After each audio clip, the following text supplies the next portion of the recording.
Ladies love the skin. Ow. Bring it a little bit closer. The good skin, that is. That's why having a proper skincare routine is very important, and you need to feel Lateej. The process is so easy, just 4 steps. You got your daily face wash. That's going to clean your face up nice and right. You got your exfoliator scrub. That's going to open up your pores. You got your AM moisturizer with the SPM 20, which is going to protect you from the sun. You also got your PM moisturizer, which is going to make sure your skin is protected throughout the night. Tej has tons of reviews from dedicated customers across the world. I know I said a lot, but it's okay, because guess what? It comes with an instruction card to explain to you in detail what to do morning and night. And because Tej is a sponsor, they're offering my family 30% off along with a free gift. Just click that link that's in the description and feel the Tej.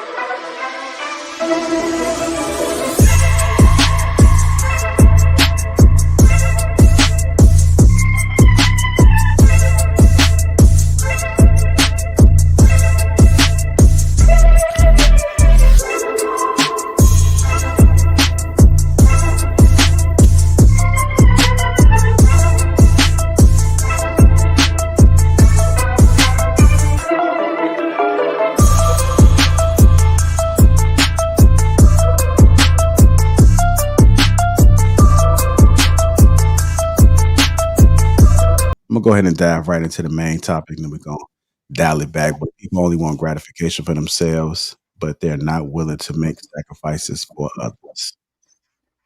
Just off top of the dome, how do you guys feel about that? What comes to mind? We can kind of keep this brief, just what comes to mind. I'm just trying to get an idea of what are you guys thinking when you hear that people only want gratification for themselves, but they're not willing to make sacrifice for others. Yeah, it sounds like a selfish individual. Sound like somebody just really want to be selfish and all for themselves. So that's what it sounds like to me. I think that's Most people are selfish, but it ramps up in how selfish are you? And most people don't recognize it, even when you bring them to task and be like, listen, you're doing this and you only think about yourselves. The first thing they do is defend that point. So they prefer to be wrong and strong rather than have the conversation. Okay. What about you, Jazz? What comes to mind? Much same thing Hank said. Like it sounds like a very selfish person that just don't. I feel like everyone does everything for self gratification, but if you should want to reciprocate. All right. I Go ahead. think Go I ahead. think there are selfless people out there, and I think they get taken advantage of, and then they turn into the ultimate closed off person. I wouldn't say they turn into the ultimate selfish person. They just get burnt out on caring about others. You know, I was watching. I don't know if y'all saw this on Netflix. The greatest night in pop. It was pretty much like a documentary about remember the We Are the World song, Michael Jackson and all of them. Yeah, that was done because Harry Belafonte went to Africa and he saw the conditions and he was like, man, how can I support? How can I help? Which was a selfless act. And then he had to get all these selfish people together to perform this song so that the proceeds could go to Africa. So, there's not a lot of people like that. Go ahead, Cookie. I think a lot of people that need self gratification for themselves either I'm going to be filterless today. I feel like people that only want self gratification probably grew up without any acknowledgement at all. Maybe they weren't good at certain things, so they're not willing to sacrifice that feeling for anyone. So if they grew up as like mid, didn't achieve much, kind of like that kid that floated through school that everybody probably thought was going to do something bad at the school. Self gratification would be their biggest accomplishment in life. So I think it's for losers. People that don't satisfy for self gratification for others would be considered a loser to me, and they probably have a loser mentality, and that's just what it is. All right. I'm going to just say the definitions for people that don't know what gratification is. Gratification now, pleasure, especially when gained from the satisfaction of a desire, a source of pleasure. What about you, Mommy 3? Who comes to mind? Just what everybody else said, just being selfish. I just think it's selfish. So in regards to relationship, everybody respond? Luis, did you respond? No, not yet. Okay, go ahead. Um, have you ever heard of Fabulous's Freestyle Friday, the song Selfish? It's a selfish season. That's pretty much what it is going on right now. It's been a selfish season for quite a few years, to be quite honest with you. And I think that our society at the moment kind of promotes this sort of selfish mentality. It's all about you, do you know what I'm saying, and kind of isolate and kind of absorb all the compliments, all the, basking in the sun and the glory of other people's um admiration for you and you doing well, but at the same time you don't reciprocate, you don't really put out that same energy and you only want it to be for you. Self-gratification, right? And I just think that at this moment I think the culture at large, promotes that sort of behavior, and sort of that's why you tend to kind of see people be a little bit less considerate about, what I'm saying, being giving back or playing a different type of role in people's lives. So yeah. Okay. What's wrong, Kenny? Kind of frowned up. Nah, it's like if you look at the word self gratification, that's a two-sided coin. You ever heard the term, if you don't love yourself, who gonna love you? You have to build up that brick by brick. You have to find things that you look in yourself and you gratify yourself for and be that thing that you wish to emulate in the world. I think, in my opinion, I don't think it's being lax or being better than somebody. Is when you start permeating arrogance and narcissism into your gratification, thinking that you're the only one that can eat from the plate. That's when it starts going the other way. You couldn't be JR if you didn't think highly of yourself. You didn't look in the mirror and say, damn, I'm a good looking brother when I throw on my hard bottoms and my slacks. That's self gratification. Is that wrong? No, it's not. But when you start using it as a weapon against other people, I would agree with Country Cookie. So it's a two-sided coin to me. So you just can't use that word loosely and say it's that. And that's the only thing it is.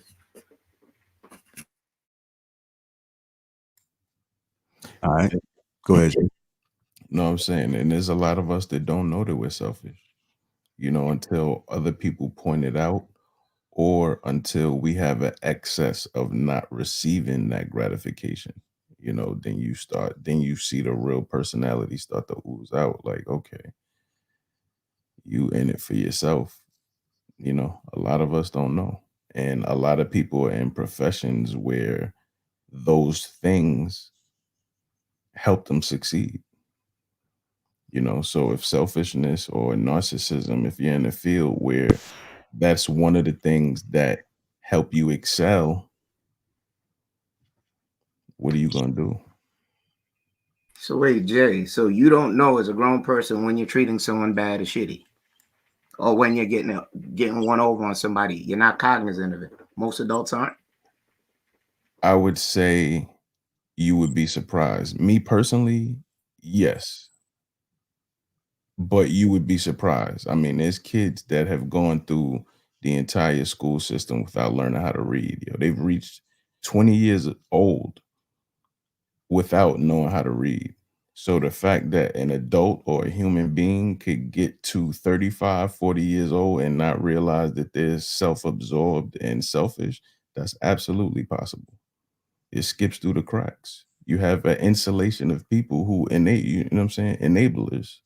You have people that didn't want to deal with the real issue, so they deal with it in other ways, you know, like the kid that the parents just throw money at instead of actually sitting there and taking the time to be like, okay, you have to be uncomfortable not getting what you want for this period of time.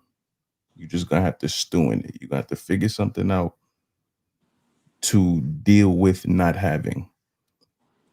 Whereas there's other kids who, like you said, they're well into, or humans who are well into their 40s, and people have just given them what they want and not told them the truth. I need to say All right, I will go to Mommy 3, then Cookie. We also got Hink in there. Go ahead. I just feel like people, if you grown, you know, you're not in a box. Like you see, you know, that's how you learn. You just don't learn just from parents, especially when you get older. You go to college, you be around a lot of people.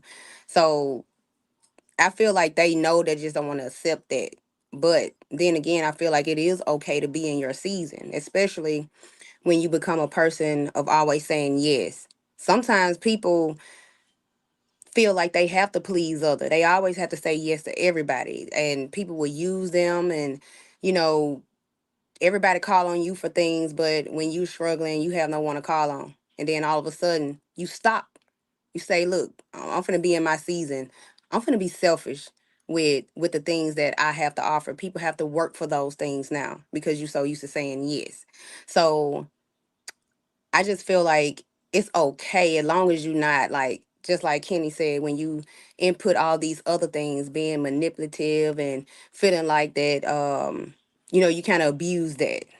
But I feel like it's okay to be in your season, to gain respect. Just like they say, nice guys finish last. Sometimes people are just too nice. They don't know how to like set boundaries and things like that. So once you gain that like self love and just self worth, it's okay to be selfish in a way.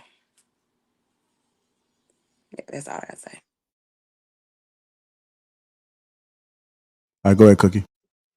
I was going to give the simplest form of self gratification and at the cost of others that I can. So, like Mommy Three said, you get to observe people. I've never been in circles where this happens, but you can observe and people watch.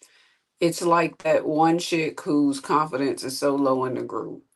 A girl will ask her, "Hey, how do I look?" And she know damn well that girl panty line showing. But because she know that the girl's a baddie and she probably might not have a chance if at the club if she corrects anything about her, she just says, "No, you look great," and she's lying to us. So she's trying to get this self gratification of, "Oh, I look the best out of everybody," at the expense of this girl's panty line showing. That's like the simplest form of how I view this statement. I think we're thinking too deep about it. If you need to be self gratified at the cost of another person, you're a loser. All right, go ahead, Hink. So I don't think what Jay said is too far off, because you got some people that they may be with told. They not listen to it. They too far gone. Some people are just too far gone in themselves. They don't feel like they can do no wrong. They done no wrong. Because all their lives, that's all they heard.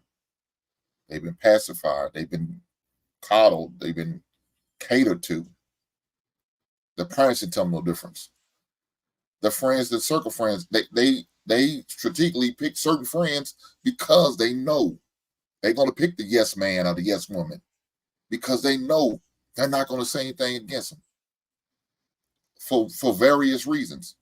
But then when that harsh reality kick them, now they're numb. They don't, shit, ain't nothing you can tell me.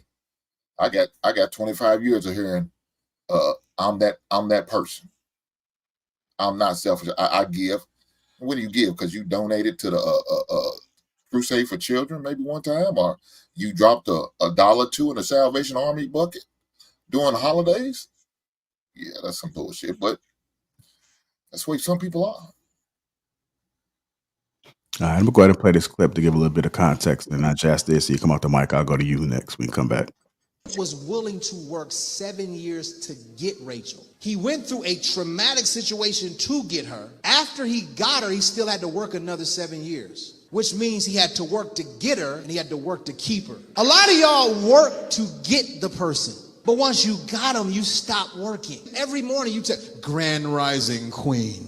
May the Lord bless you in this day as you progress in the destiny he has placed upon you, and I, your man, shall cover you with a majestic prophetic priestly oil as we go into the celestial bodies of the Most High God." And now you text her, "Hey,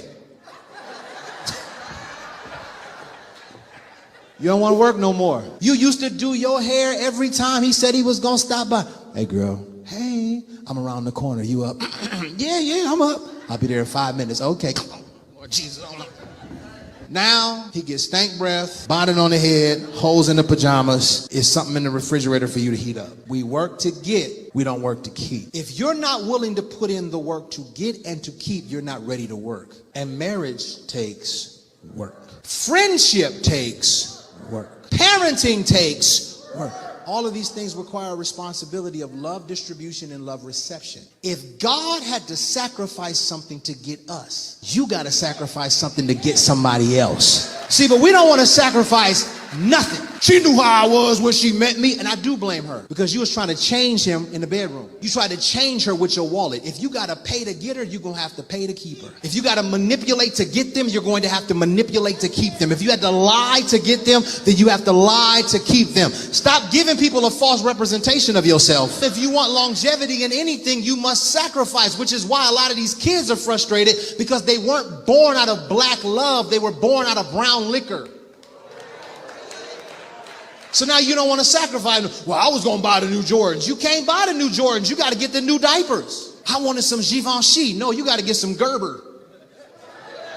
Because love takes sacrifice. So that means I got to figure out what you need. And if I love you, I'll accommodate properly. The reason we got work husbands is because we ain't got home husbands. You at home, she know I love her. I ain't got to tell her. As soon as she get to work, "Hey, Claire, how you doing today?" "Oh, hey, Jamal. Got you that Dunkin' Donuts coffee that you like, girl. You know you looking good. Your man is blessed." Now she can't wait to get to work and dread going home. I have seen so much chaos because of a refusal to accept we don't all receive love the same and we don't all distribute love the same. And it doesn't make you bad just because you like love a certain way and the person likes another love a certain way. But you have to be mature enough to accept that I must not only learn how to receive, I have to learn how to distribute, because how matters.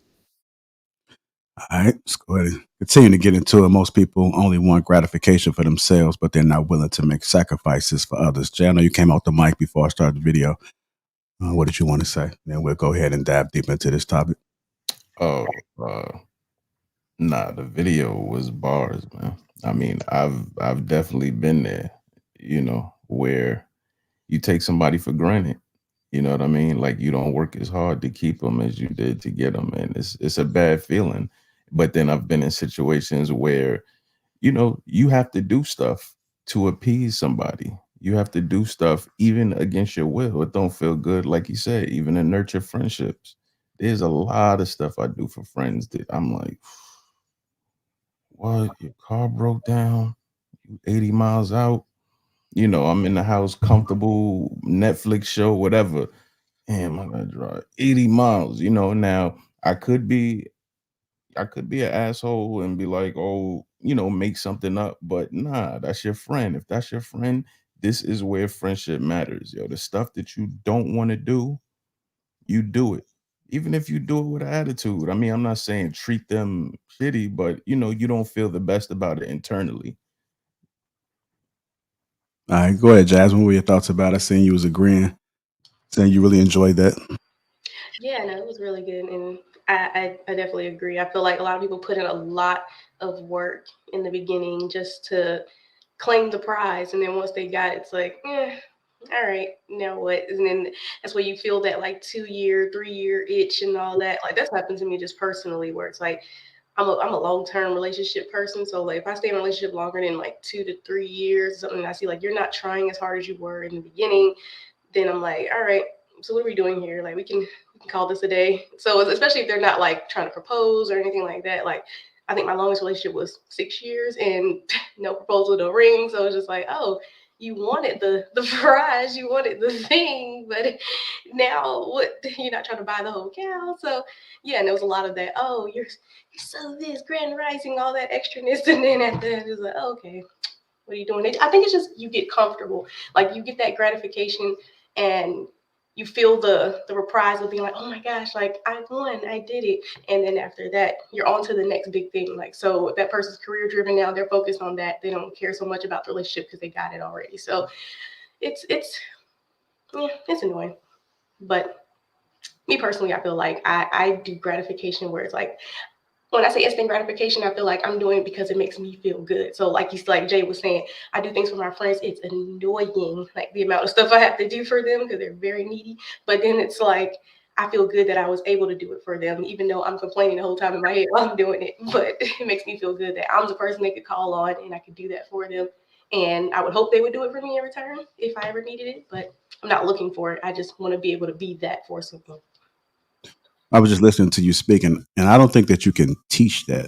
I'm interested in hearing what other people have to say because you're doing it even though you don't feel like doing it. And Jay said the same thing, like I got to drive 80 miles. I think that's a natural human response. I don't think you can ever teach it, but I do think that you can overcome it and still do. It's just interesting just hearing you guys say about it. Because like patience, you can't teach patience, right? It's just something that you just got to understand. And when you understand it, then you just start incorporating it, even though you don't feel like it. Because a lot of times I don't feel like doing that, especially with the kids. I'd be like, damn, like sometimes you don't feel like feeding them. But you know they got to eat, right?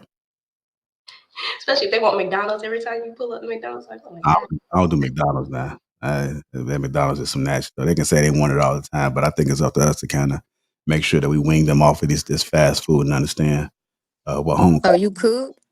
So do you cook Yeah, for them? yeah. So, but you don't want to feed them sometimes? I said I don't feel like getting. I was just Know they gotta playing. eat, and that's why you kind of teach them to understand how to get things themselves at an early age. So I sure hope you don't have a dog then. You don't want to feed them. I'll add that part on there too because I know somebody said something too, like you're a selfish person if you don't like want to do for something. And I think all of us do have like a little bit of selfishness in us, like, you know, just to an extent. Because I definitely have a little selfishness in me. That's why I don't have any kids yet, because I feel like I don't want to bring a child into the world and I'll be like annoyed, like, oh my God, I gotta pick. I don't want to get up at 6 a.m. to get this kid ready for school. Like I am not a morning person, so I gotta wait until I can afford, you know, a nanny, or I develop the patience that you're talking about, like, because you can't teach that. I just gotta wait till I get there, and then I want to be, you know, the most best mom I could be. I don't want to be a selfish mom, you know. Yeah, um, wait. Please wait. well, one of the things y'all got to consider too is there's some benefits to having children, especially if you raise them correctly. When you get older, they'll take care of you. They'll take care of you. So if you think you're gonna live this life, and especially if you're having trouble dating and you going in your 40s and 50s and find yourself single, who's gonna take care of you? When something goes wrong, when you find yourself at that bedside where you can't do the same things you used to do because you thought you was gonna be doing it forever, who gonna come check on you? Like who gonna come bring you that thing that you want? Who gonna just come sit by your bedside and have a conversation with you? Because when you down, that's when you really find out who for you. So there is some benefits to having children, but the key is you got to raise them correctly. Because if you don't raise them correctly, they're gonna remember that. They're gonna treat your ass like nothing. So I encourage to have kids early, like the right way.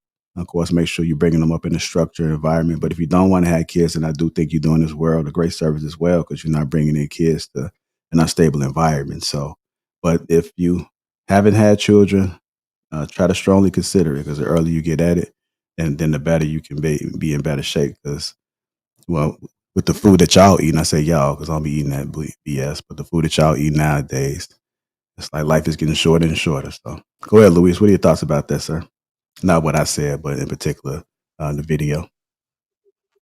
No, I thought the video was really good. Damn, there was a lot of parts that was a really a hammer dropped over the head. I know some people that watch this video, they're gonna feel some type of way. But I agree. You know, I think a lot of people do fight very hard and work really hard in the beginning to get somebody's attention or to get that person that they want or desired, right? But they fail to keep up the maintenance, keep up the relationship. And it's no different than how you know what I'm saying, you get a car, you buy a brand new, but you miss all the maintenance check. And I think the reason why, and I was thinking about this while I was on mute. The reason why people at some point in the relationship they stop putting the kind of effort that they did in the beginning is because they've gotten comfortable and they've gotten to a point where they've taken that person a bit for granted. The people who went to school for 4 years and got that degree and got that job and got that money, you know what I'm saying, and they did all the work up front, they know if they don't deliver, they're out the door. You know what I'm saying? So they have to keep the same level of intensity and the same level of focus and the same level of effort, you know what I'm saying, throughout the whole process. They just can't coach or take a nosedive. They gotta keep doing that. And that's the same thing with a relationship. The difference is that people understand the consequences of what happens when you don't do your due diligence and you don't continue to progress and you don't continue to put that kind of effort into the craft that you've created for yourself. You know what I'm saying? We know what the end result will look like, right? But for relationships, people don't have that same kind of level of fear because a lot of people in their head, they have conjured that if it doesn't work, well, it was never meant to be. And it's all these like semantic quotes and blah, blah, blah, blah, right? But unfortunately, people think that a lot of people are replaceable. And to start over again, to build all these connections and these conversations because you failed to maintain it is a travesty. A lot of people think that the grass is greener on the other side, but in reality, the grass is greener on the side in which you water it and which you nurture it. And a lot of people are not watering and nurturing their relationships. And then they get to a point where they're trying to rush and do all these things, right? You ever seen those Hallmark situations where, oh, Valentine is coming up? It actually just passed a couple weeks back, right? They haven't sent you random flowers at work or brought home flowers at home or done very small chivalrous thing throughout the year to keep the mystery, the intensity of the relationship. But they're gonna put all the energy and focus on one single Hallmark holiday, right? Expecting to make up for the entire calendar year. And that never really happens. That's a recipe for disaster. And a lot of people have fallen into that trap or fallen into that okie doke and wonder why they're sitting across their coworker on off work hour lunch, discussing about their personal endeavors. So that's really how things really fall apart. How you? I like that. Go ahead, Mommy 3. Oh, go to someone else. Right quick. Come on. Go ahead, Kenny. Yeah. First of all, I don't trust no man with no double-breasted suit up there trying to get my tithes and then want to sell me a car after church. But his word was strong. I always watch those dudes lyric.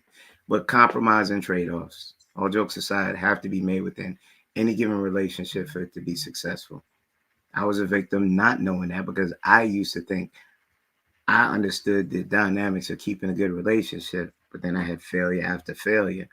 Then I had to eventually look in the mirror and say, you know what? Maybe I'm not compromising. Maybe I'm wading in pools where the water's too deep. I need a life raft.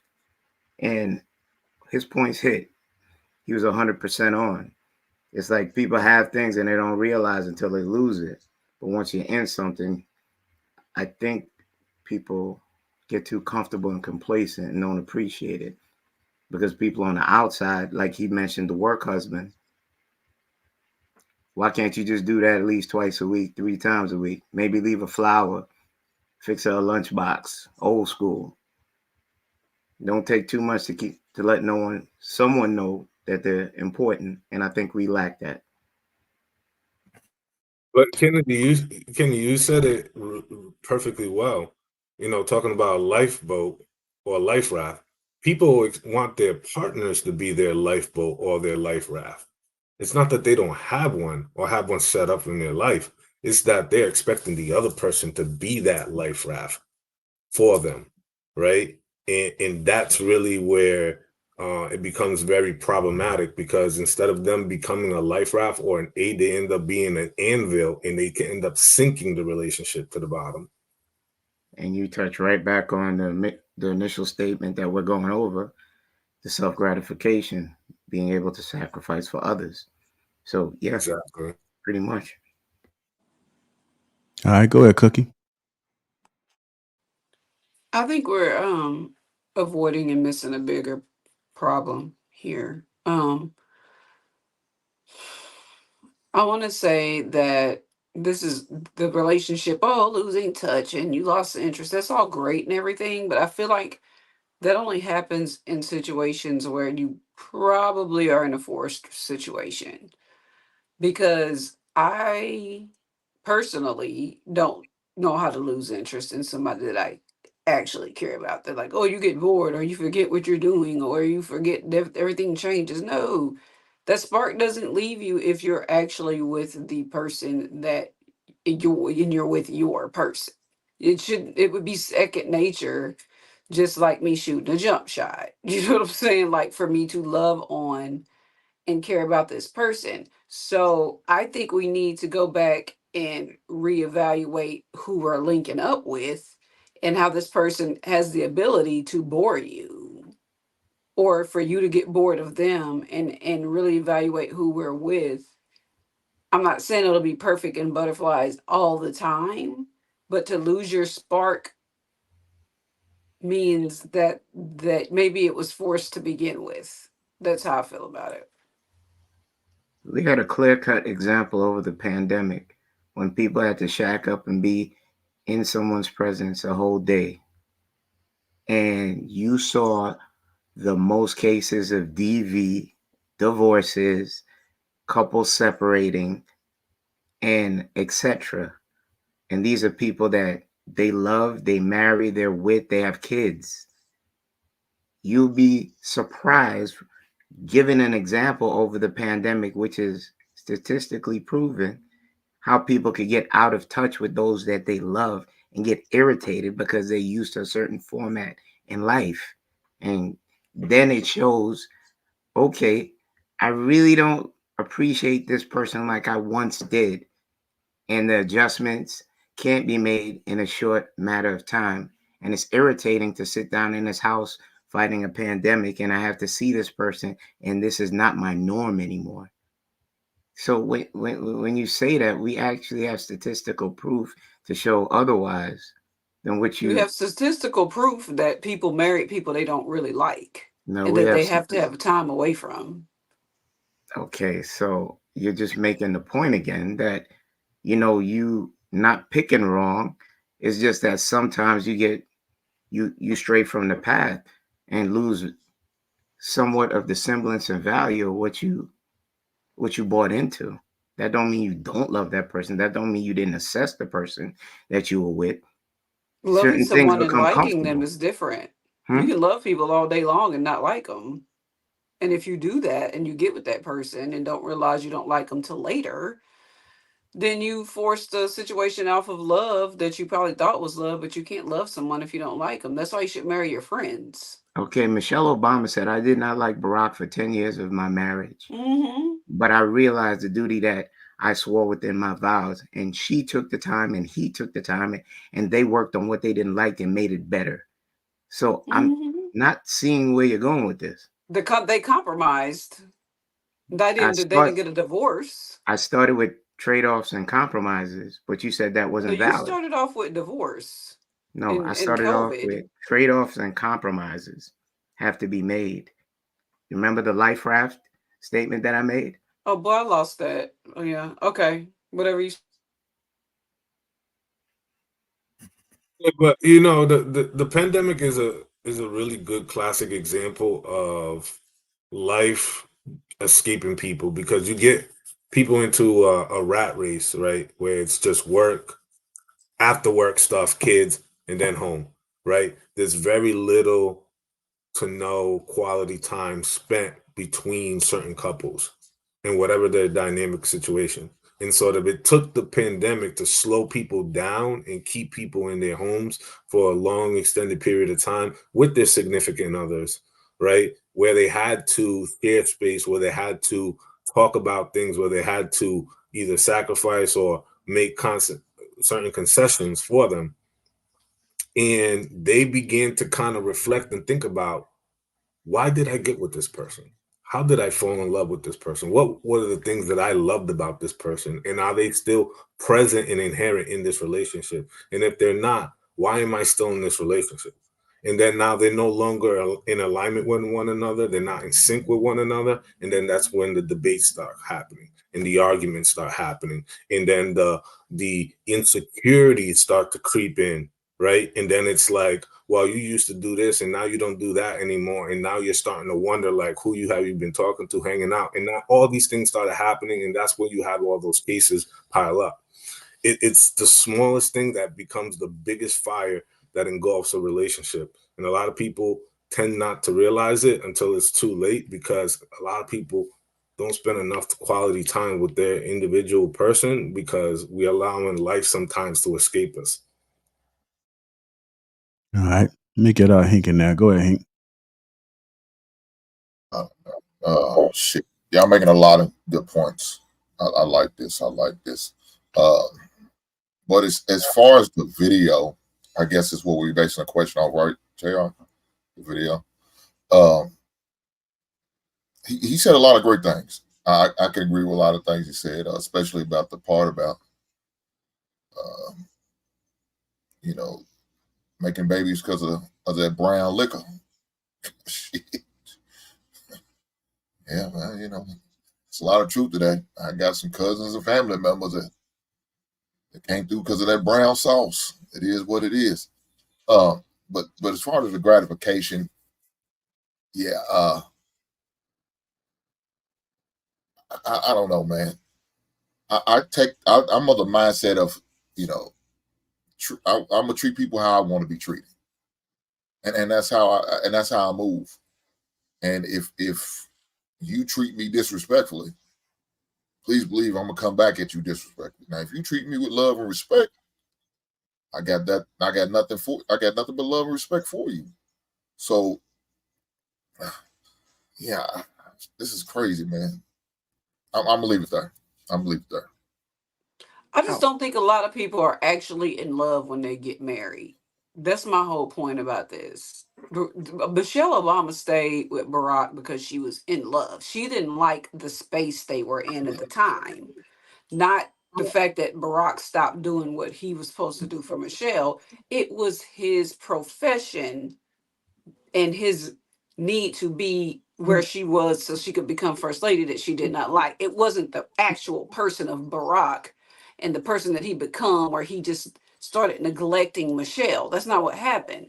What's happening in this situation with that man on that video is talking about people literally losing interest in the people that they call their partners and loves and marriage and baby mamas and baby daddies and wives and husbands. And I feel like the only way to do that is to know that you were infatuated with someone, got married, had children, and once you realize you really didn't like that person, you fled the scene. Like, there's two totally different scenarios there. And that's why I feel like if you get to know somebody and actually marry friends, that the reason Michelle and Barack were able to stick that out is because they were friends first. So we just out here for the gram. That's the real problem. That instant gratification of, oh, you got married. Oh, here's my cash app. Let me have this party. And then you get with this man and you get everything that you were married for, the vows. And then lockdown made y'all break up. Y'all was weak to begin with. That's all I'm saying. Y'all was not meant for each other to begin Hold with. on. A lockdown. Hold tight. Let me get Mommy 3. I know she came off the mic. What you want to say, Mommy 3? So I just really had wanted to hear like the men perspective on this topic because it was a man talking in the video. So I was trying to get a feel of like how the men feel about losing touch or not doing, things that they used to do to get the person. So just from a woman's perspective, um, if I was married in love, I'm gonna say, Cook, I'm gonna say I'm in love with him. I would like to give him the security to know that if all else fail, I won't leave you because I'm unhappy. I won't leave you because you're broke. I won't leave you because of those things. And sometimes men feel like if they didn't have nothing, that it will be gone. So I feel like in most cases, women should give, their husband that security, that safe net where, like, if you are, you can always come to me. Like, come to me about if, because most of the time, men are being the negatives, and the wife won't know anything. Won't know what he's really going through financially. It's just like all of a sudden the lights are off, and just I feel like from a woman's perspective, I wouldn't just up and leave, because in 9 times out of 10, even if a man doesn't love the woman that he's married to, the woman always will leave first. A man will stay, especially if they have kids. I hear a lot of men say they stay because of they don't want another man raising their kids. A lot of men will sacrifice their happiness to stay in a home that they don't want to be in. But a woman will leave, like, as soon as you didn't buy her flowers for Valentine's Day, she ready to go. So that's all. Well, Yes, but, I but, but blame mommy three love for this, and I was just gonna leave it there, but it's hard. I just didn't want to say no more. It's your fault, baby girl. I just want to let you know. I can't relate with Jesus. I can't relate with Jesus. So again, I made this statement, and I'm a word scout. I don't give a damn how people feel about it. I said it before. Most women that make y'all happy, most women don't give a shit about a man. How a man feel, how he thinks, what he cares. They don't care. To the point like what mommy just said. They will leave that marriage. They will break up that home. They will break up that family. They don't care how it looks on the outside. They don't care what it looks like on the inside. If I'm not happy with the direction of this family and the way this marriage is going, I will get out because I'm not happy. Now, if that's not the most selfish thing ever I heard in my life, but it happens way too often. And what is a man to do? So we see situations like this. When I hear men talking about they don't want to get married, I can't fault them. I can't blame them. I can't hold it against them because of all the things that they may be seeing, or maybe they experience because of what they see with their parents, family members, or loved ones. This is crazy. I don't understand it at all. But people are just selfish like that. Now, me, I'm gonna be vulnerable and share this. You like it? Me say that word? I'm gonna be vulnerable, Cookie. You got on me about being. Yeah, I use that word. I stayed in my marriage as long as I did for my son. To the point I even got back with my ex-wife to try to work it out for my son. It just didn't work out. I didn't like it. It upset me because I couldn't do it.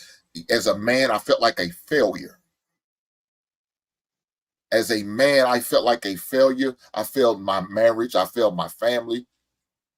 I failed myself. You know what I'm saying? But I did that because it wasn't for me. And it wasn't because she made me happy. Because I was looking at the big picture and my son. I didn't want my son, like Mommy Teresa, I didn't want my son to be raised by another man. I didn't want another man influencing my son, or abusing my son, or hurting my son, or taking advantage of my son. The hell with her, because she grown. But I was worried about my son. And so I was willing on making those sacrifices, not doing certain things that I should have been doing, expected to be doing, but I wasn't getting. The negotiating and making deals in a marriage that never should have been. I was willing on doing those things to stay in that unhappy situation for the betterment of my son. I'm gonna leave it there. And I think that's that's an alternative perspective. That's an alternative perspective because what you were asking Mommy 3 as far as, us starting and then not wanting to keep you or not doing the things to keep you. I mean, a lot of it goes, where men internalize a lot, you know. Some of y'all may be in tune with it, but some of y'all may not. We internalize a lot, meaning we'll sit there. You may see us in front of the computer. You may see us on the game. You may see us in front of the TV. Half the time, the TV's just on. We're in our thoughts about stuff, and like, Hank being vulnerable with that situation. A lot of times, like, we feel like, damn, I failed. I failed this situation. This relationship isn't where it's supposed to be because of me. Like I had a homegirl who she did everything she could to kind of keep her situation together. Like this dude had her in foreclosure, like all of that. And she was still willing to work. You know what I mean? But I told her, I was like, he has too much pride. He feels that you have lost all respect for him. So instead of working and putting in all that work to gain back that respect from you that he feels he lost, he would rather start new with somebody else, because she was willing to stick with him. You know what I'm saying? Like he had hit rock bottom and she was still there and willing to stick with him. But his pride wouldn't allow him to, you don't respect me. I can't look you in the eyes because I feel like you will never have the respect for me that you once had. And he was willing to just, throw that away and start fresh with somebody else, And he's doing better with the other person that he went to, but just once we feel that you see us in a certain light, it's like, well, shit. Should I bust my ass the next 10 years trying to gain your respect back, or do I move on with somebody else, And that's That's just, self-esteem, though, man. That's what I started the whole conversation with. Yeah. and that's one thing that that's one aspect of it. You know what I'm saying? Now factor in a female who is like beating up on him and stomping on his self-esteem. The one aspect of it is just him internalizing that stuff. Then bring in the outside factors of somebody that's just making him feel lower than he already feels. Like, But look at yeah. how he progressed with someone else and not her. Sometimes men would do what all they have to do for the woman that they truly love and want to be with. He will lay a brick house down for a woman that he wants to be with. She just wasn't for him. She Mommy wasn't three. it. That's what my whole point is. These people that's Mommy breaking up three. like this over being locked up together, they not it for each other. They never were it. And it's good that that happens. They found out sooner. Maybe they'll find real love. The problem is nobody believes in real love and everybody just on this full cap mode. And when real love does exist and it take you being locked up with your spouse to realize that you don't love them. You know how I know real love exists? I saw it with my parents. So I know that you don't just leave during hard times. That's not even in my DNA. So these kind of conversations frustrate me when somebody pushing back, bro. If y'all broke up because y'all could not leave and go to the store, or when you were locked in the house with somebody you loved and y'all ended up divorced, or you ended up beating up on somebody, you did not love that person from the jump. That's all I was saying. There's nothing else to say. You What you gonna say, class King? people with self-esteem as losers. You came and made statements as such. A man cannot pour into you because most men hold their pride to their vest. Because if they relinquish that pride to the woman that's in their lives and they conduct themselves like the couple of sentiments that you pushed out, how am I wholeheartedly supposed to invest in you if you show things like that? A I'm not woman with a asking you to invest in me for nothing. The dude I okay. mess with know how I talk. Oh Lord. See, I'm not gonna spare the ride with you. A woman is supposed to be a man's strength, his rib. A woman can speak Absolutely. softly For the and man she that she will never let it loves. happen. I'm showing y'all this. It doesn't take long for a man who is grounded to see a woman who is out of line. And that doesn't mean you're subservient to me or I wish to subjugate you. All I have to wouldn't do care, my boy. I don't care. exactly. I don't know you. I don't owe you no Exactly. respect. I respect my dad and the man that's in my life taking care of me. Okay, we having Sunday Period. service now. It's coming out. I ain't got to speak tongues to show you what you are. All right, y'all. Let's make sure we get back on track, y'all. Now we are on track, JR. Yeah. It's regarding exactly what you said in that terms right there. No feelings in it. A woman will never get the best of a man once she does that.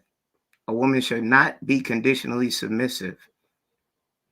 A lot of those relationships go back to the gratification term right there. I see I'm not jiving with my man. We have been in this house for 12, 24 months. What can I do to make sure that I'm his piece? I will not challenge his esteem. I will revisit to what made me love him rather than try to break him down, because he is the commodity. As Mommy Tree said, oh, it sounds like he did a whole lot better when he changed his environment. The clues. All I was saying is, if Everything that leaves woman clues. don't do it for you, sir, she never loved you. That's my Ma'am, only point. I agree with what you're saying. She's supposed to, you can't agree but with if someone she you don't lack love you, respect she for. not. You see how when you speak, I stop? You can't agree with someone that you lack respect for. That's showing self-gratification on your part, the other side of the coin that I've pointed out. I'm listening with intention. I may not know you, but guess what? If you invited me in your house, I wouldn't wipe mud on your carpet. I wouldn't come with a Tupperware nor begging. I would come with good behavior, decorum, and etiquette, and treat you like a woman's supposed to be treated. So much are so far gone that they conduct the gratification of self, and you're showing a clear example today because you said you do not respect me. Well, guess what? I came on this panel and I offered you a salutation and showed you respect. I said I don't have to. Exactly. How have I disrespected you? No. Well, I tell you, y'all ain't shit, man. Y'all ain't shit because y'all had my man Luis come out in his glasses. He was chilling. Now you fucked up the mood for him. Y'all ain't shit for that. We have to be way more compromising. It's on us to protect the relationship. And sometimes I feel like a lot of the compromising duties fall on us to help our women feel secure. Oh, that's interesting. Do you not agree? I don't. I think our women compromise more just because they have to kind of fit in our bubble. And it's a good thing though, because it happens when they trust us to lead and trust us to have vision and direction. So there's not too many things and just moving around in your life that you got to move around to fit her life because you're not following her. Naturally, the way the dynamic works is like women are usually going to fit into a man's world that they deem suitable to be a partner.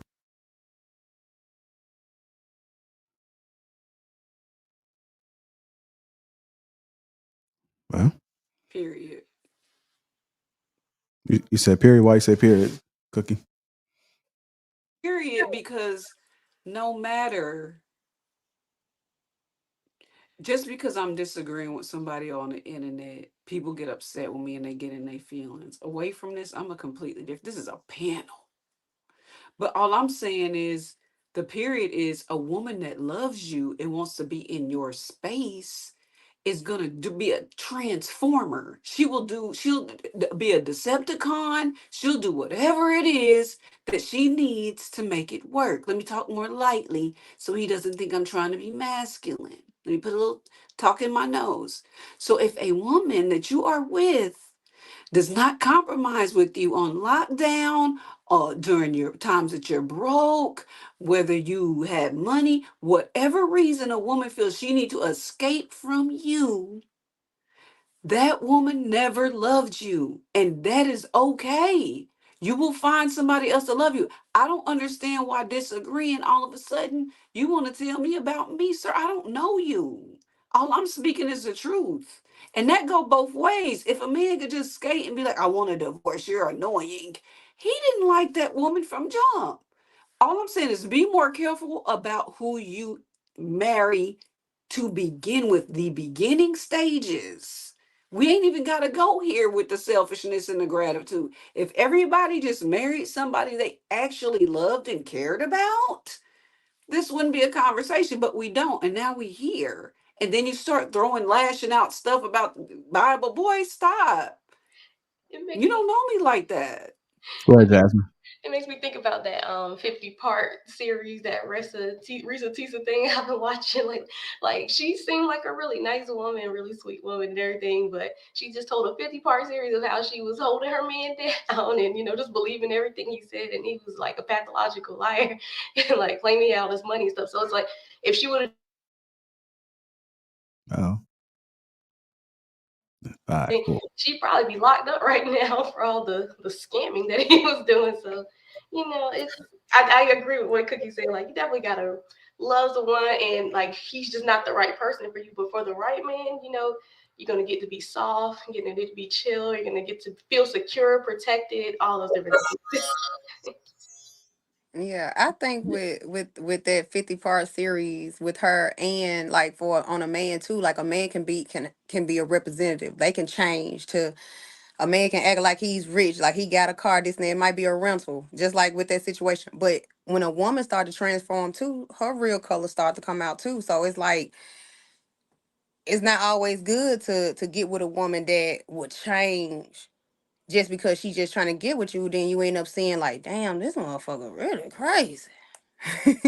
Like, just like with the 50-part series, like she realized, like, man, this man really lied about being a VP of a company. And like, you'll have a woman, she'll lie about something dumb. Yeah, I know how to cook. And then you get her house, she burn down every damn thing. She damn finna burn your house down. Like she's trying to put on this facade. And men and women can love bomb. And act like they're somebody that they're not. And a transformer always, that means they can become two things when they transform. So we gotta just be careful sometimes, because this can be dangerous. Yeah. Go ahead. JR, that's that word, love bombing. We remember we heard it a few weeks ago. Yeah. My bad. It's a trigger word. No. I'm old. I wasn't hip to what it was, and I had to get educated on it. So it is what it is. I said transformer as an analogy, but oh no, I was just using it for both men and women. Like when they put on, it's like a representative. So I just use that word, but a man and a woman can be a representative of somebody that they're completely not. You're exactly right. I feel like women, like us women, we shouldn't dim who we are. We should just be ourselves. The right man will come to us as ourselves, but don't sit up there and say you are this type of woman to this man, because he's vetting you. He can only believe what you tell him. So vet honestly, that part. So these people that was in COVID together, lockdown, do you think they vetted? Honestly, what's crazy? You are trying to knock down every one of my points and there's stats to prove it. Even the Michelle Obama thing. And I'm going to just break it down. I read the book. Did you? No. I bought it from my mom. You stood on that hill and you never knew the excerpts when she was about to exit and her family had to step in. And then they had to pray. Then they had to seek counsel because she didn't like Obama at a certain time. And she felt she was at her wit's end. She felt that her law degree was going to waste. And she felt like, damn, I've accomplished so much in my life that I am fighting a battle with a man in a system that really doesn't want him to succeed. Mm-hmm. And then I'm losing me. And then she had that conflict. But you stood up on this hill like you knew what you was talking about. Also with the stats of how much DVs, broken relationships, and etc. came during the pandemic, which is statistically proven. You stood on your muddy hill like you knew what you was talking about. Then, furthermore, because when I come on this site, I have to come with things that you could fact check that I can send you, or I'd look like a fool. Mm-hmm. Then, furthermore, bro and calling me boy, that kind of itch me because I know I don't give a fuck. All right, y'all. Come on, y'all. Exactly. Come on. That's exactly I wanted to bring out on a Sunday. Hallelujah. Boy, you And even at know not my one point have religion. you heard me call this woman out her name, disrespect her. I I didn't call argued you the out your points, name. not the person. I could. Well, Tank, you And better that's get a him. woman that you would want to be with, well, Cookie, hiding in her closet. I In mean, my just, closet that's bigger than most people's room. Ma'am, I'm not gonna be No idea what's childish and going go on that in my place with you. life. You have no idea the men that I have in my life. I need you to stop talking to me directly. Can we do that? HR, where are you at? all right, yeah, So let's go in and get further you're discussion. right, JR. Pardon me. I'm gonna go on mute because I don't want to get dragged in the HR office and have to defend my points. Because once a woman says something about you, you're guilty until you're proven innocent. And I think I Ain't no get my point. walking papers if she just shed a tear. So I'll go on mute. Stop. All right, so that brings me to this discussion. Did everybody speak on the video? I'm make sure I ain't skipping nobody. Everybody spoke.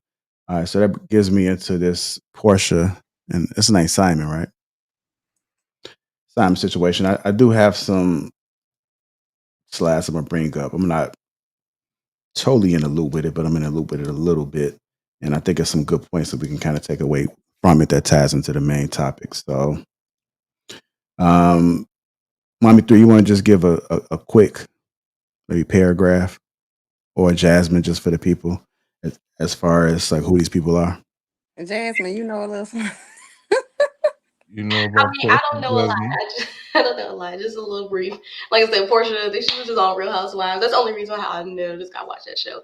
But she married the guy Simon, who was previously Fallon's husband on the show, and then he's like, I think he's African of some kind. I don't know that in depth, but pretty much they were saying that she would just marry him for his money because he had a lot of money and businesses and stuff. But now it seems like she's divorcing him because he technically don't have money or something, or he's like some type of scammer situation. So she's trying to get out of it and go back to Real Housewives of Atlanta. Like she's trying to be a submissive wife and quit the show and just be kept and don't look like that's what's happening just from my outside looking in. All right, let me go ahead and bring these slides up. And I understand when you factor in Porsha, you gotta be talking money. Like you better be talking about money. You know what I'm saying? So anything surrounding that, whether it was good or bad, money's involved. So good, he got money. Bad, oops, I found out he don't have money. All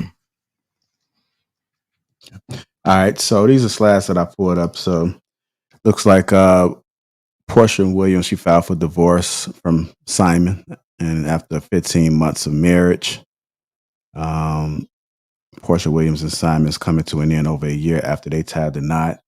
We also have this Simon with an interesting comment about immigration, finding out a spouse has a criminal record.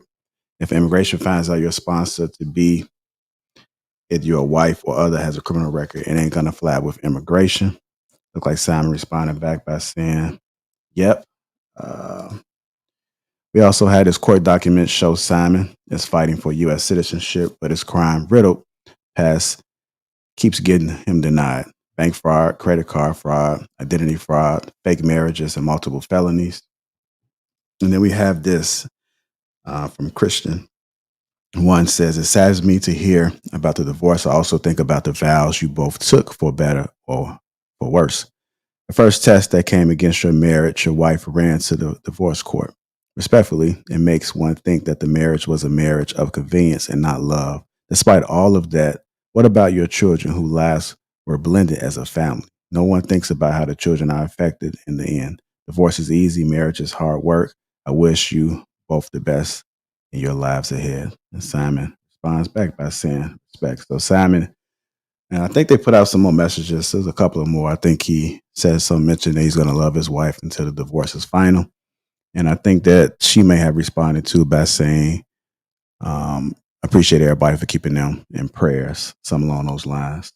But this challenge just brings me into the conversation where people only want gratification for themselves, but they are not willing to make sacrifice for others.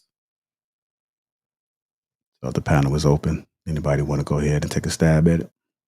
And then when Mommy 3 come back, I know she had a different side too. That I'm gonna have her speak on.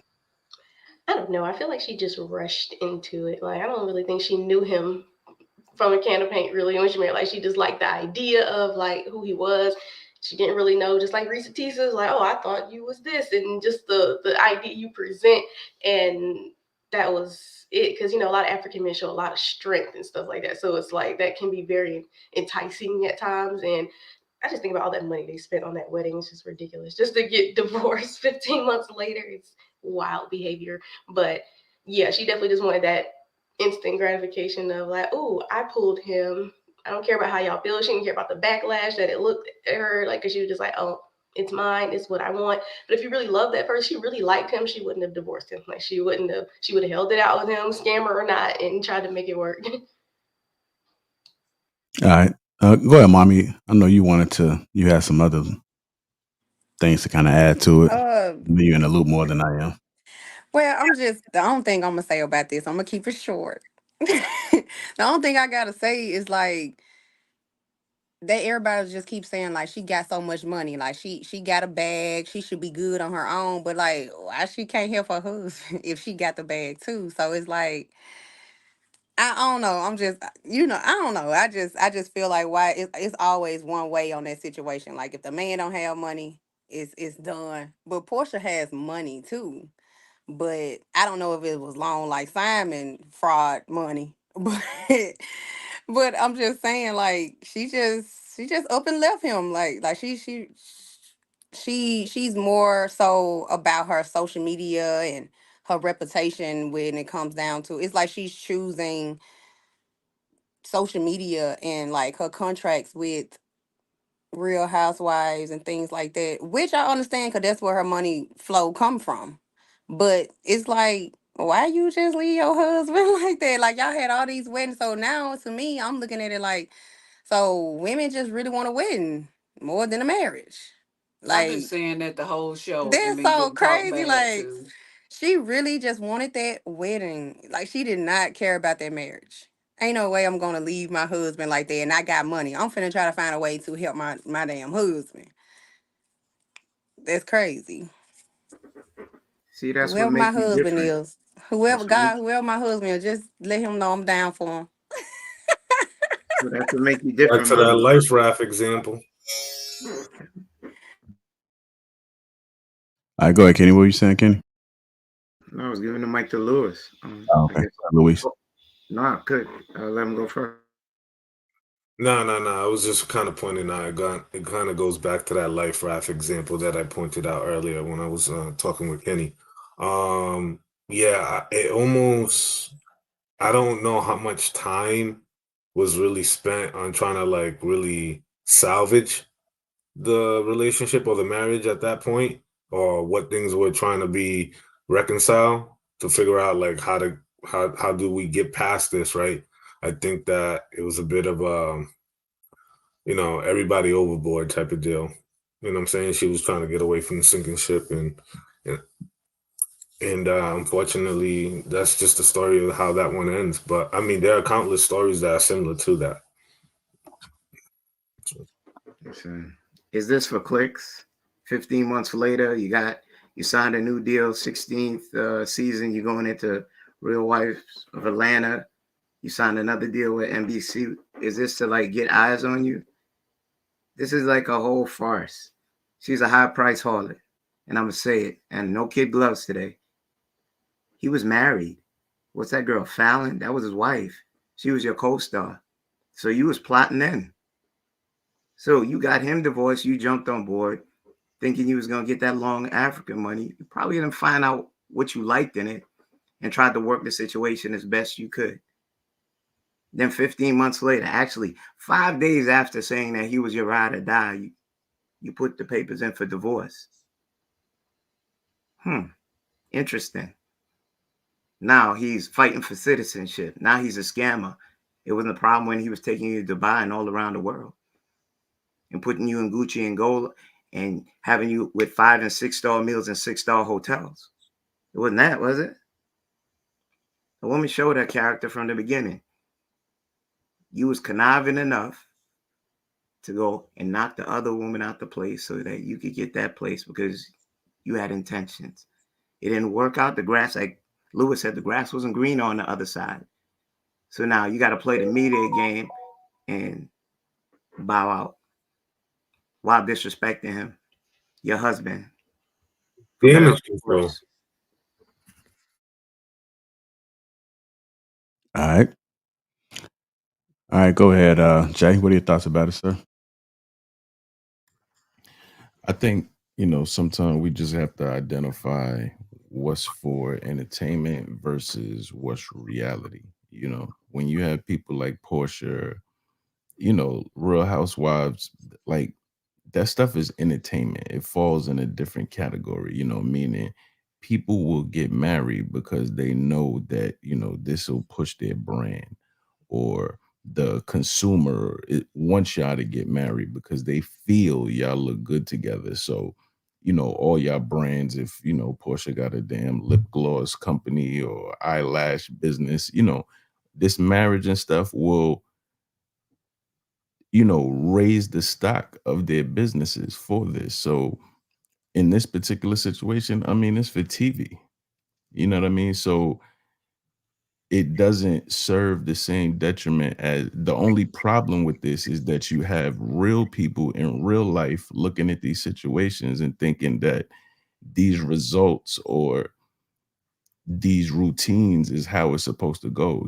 It's definitely not. You don't marry nobody that quick without knowing them. You know what I mean? You need to have a certain amount of information before you even consider combining your life with somebody. And if you're dealing with somebody and you feel you're not getting enough information or you don't know them well enough, then I mean, you need to do some investigating yourself. Plenty of sites out here where you can find out, Lady T, look him up. Type that nigga name on the internet, see what you find. If you don't get enough, there's another website. Put his name in. Hold on, dog. This your cell phone. Why ain't you paying your cell phone bill? Why is it showing somebody else's name paying your cell phone bill? Why is your last name different than your name on your license? Do your research. Ask these questions because nobody's going to volunteer nonsense. They're not going to volunteer who they are.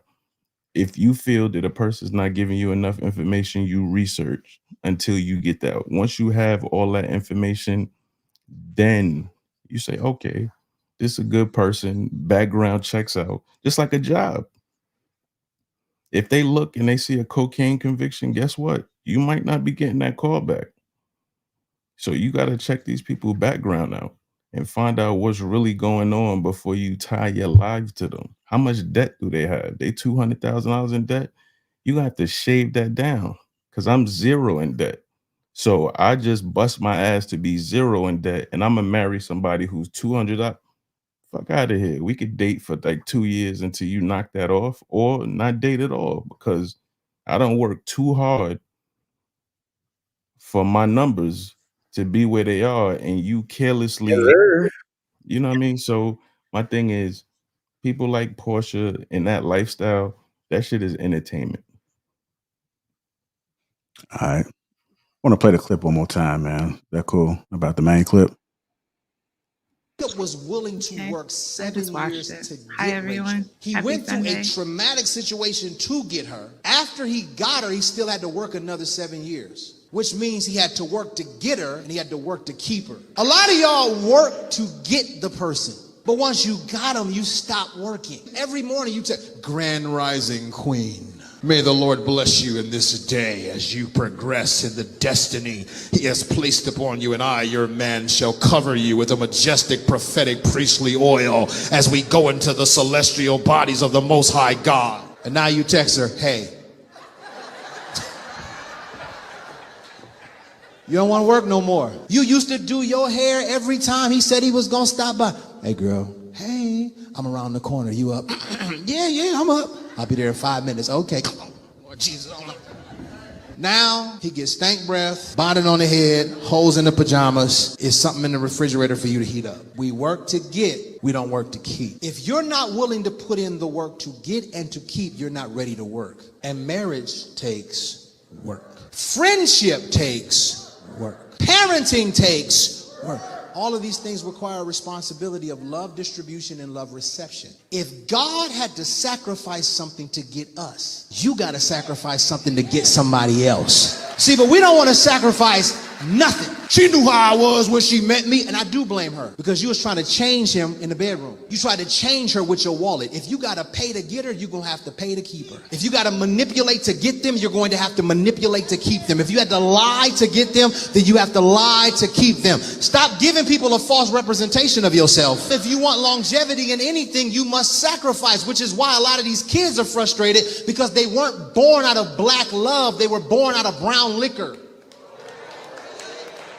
So now you don't want to sacrifice. Well, I was going to buy the new Jordans. You can't buy the new Jordans. You got to get the new diapers. I wanted some Givenchy. No, you got to get some Gerber.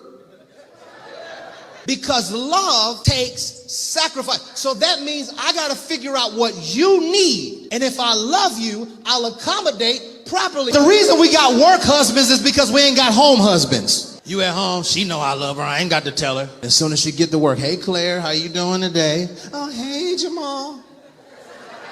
Got you that Dunkin' Donuts coffee that you like, girl. You know you looking good. Your man is blessed. Now she can't wait to get to work and dread going home. I have seen so much chaos because of a refusal to accept we don't all receive love the same and we don't all distribute love the same. And it doesn't make you bad just because you like love a certain way and the person likes another love a certain way. But you have to be mature enough to accept that I must not only learn how to receive, I have to learn how to distribute because how matters. Givenchy. So I played that clip just to kind of tab out all in. We're talking about the Porsha and Simon. Go ahead, Lady T. Welcome. So what are your thoughts about that? The Porsha situation in reference to the video? You're on mute, so you know. Sorry about that. Hey guys, happy Sunday. So I'm familiar with Porsha being on Housewives, I guess, of Atlanta, and like, you know, all the little clickbait, whatever. But I don't know the details of like what transpired. I just recently saw, I guess she got married and then filed for a divorce, 18 months later or something like that? Is that what it was? It was 15 months. It filed for divorce.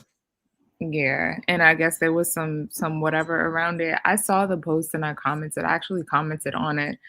And all I really have to say is that I think it's sad that the folks that are influencing, I guess, this generation of people are creating such a mockery of marriage. That's kind of all I really have to say on that. But to what the preacher said in the clip, I definitely agree.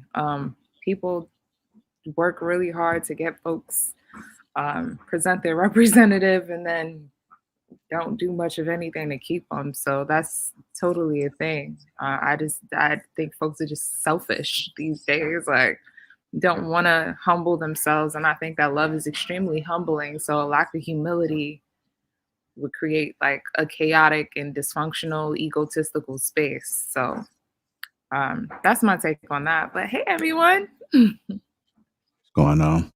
I think one of the things that stood out for me too was the fact that how people come together. So there had to be some form of attraction, and especially if they got some months in. But the whole keeping them part, and I don't think that people speak up to actually express that they don't like the change or the change up from what somebody is doing, because it can be a real simple fix. But the fact that you don't speak up and then you start to grow differently as far as your feelings, or maybe when you go to work, people starting to look different. I think some of that can kind of fall on you because you're not expressing how it is that you like. It can go as deep as the bedroom. It may be something that you may not like, but then you also got to factor in, and that person should be understanding that if this person is coming to you, not to take things personal. A lot of people, every time we hear somebody say anything about us, we want to take it personal. And then when we take it personal, then that's when it can change the whole dynamic of a relationship. But I think both sides you have to be more understanding, and you also got to be more vocal.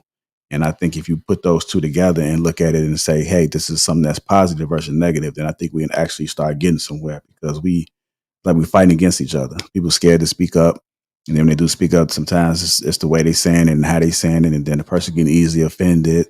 or the person's talking to their friends about what's going on in the relationship instead of talking to that person. So I just think the whole communication in its entirety just needs some work. And some people need some balls, and some people got to stop being so sensitive. So I think if we can get everybody operating on different cylinders, then we can actually have better relationships and better marriages. So as far as this situation, man, look, they deserve each other. I believe in karma to the fullest, and I think it's coming back to bite her. So, a scammer's getting scammed. Shit. I mean, that's not the biggest joke I ain't ever heard of. Look, she didn't do her research. I'm sorry, what'd you say, Lady T? Say it again. She didn't do what? She didn't do her research. Look, I'm all about interrogating a woman and getting all the information I can. By the third date, I'm gonna know your credit report and everything I need to know about that. Because financially, you're not gonna set me up for failure. I said it before. Why would a man want to deal with a woman who got a $200,000 worth debt? No, there's no need for that. There's no need for that. So she didn't do the research like she should have. If this man supposedly was a scammer and a well-known, he's on a TV show, so it's not like he can go hide somewhere. His information's out there. But she chose not to look it up. She chose not to do research. Why? I don't know. Now, on his part, why is she getting divorced from her current husband? Why didn't you ask the questions? Why didn't he do his research? You see, neither one of them did that. It was a quick, they just want to get together because they wanted to get together. Now, look, Porsha she type of woman don't deserve to have a husband. If I was man, I would never marry her. I'd just fuck on her. That's all I would do with Porsha. She's just good to be fucked on. She ain't gonna have me all hemmed up looking bad. No, I'm just fucking on her. They say, hey, what you doing with Porsha? Man, I'm just fucking on her. That's it. I'm just getting it off. That's all I'm using her for. Use, abuse, and send her back to the street. Because that's what she is. As old as you are, Hank, you think that's impressive and great to say? You got one foot in the grave, sir. You still talking like that about women? You sound like you hit off the damn Howard. You sound like you're affected because you sound like you've been fucked on. No, I'm not. I'm just messing with you. I'm just messing with you. I'm just saying when I hear him just say that, like you, look, I gotta jab him at least once because that's my guy. She mad because I'm already taking. She mad. She mad right now. She mad at me because I'm taking. Let's not take it too far now. I got love for you, sir, but you're gone too far. But, right on, sister. I never understand why guys say that though. Like, yeah, I'm just fucking on her, bruh. Like, I get the double standard, right? I understand. I see, but like, you gonna just bully me out of my conversation? Is that what you're doing?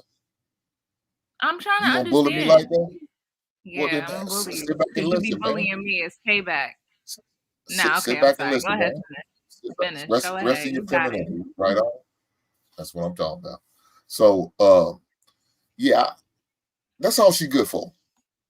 That's all she good for. She doesn't deserve to be in a marriage because she ain't gonna do it but torment and hurt another man.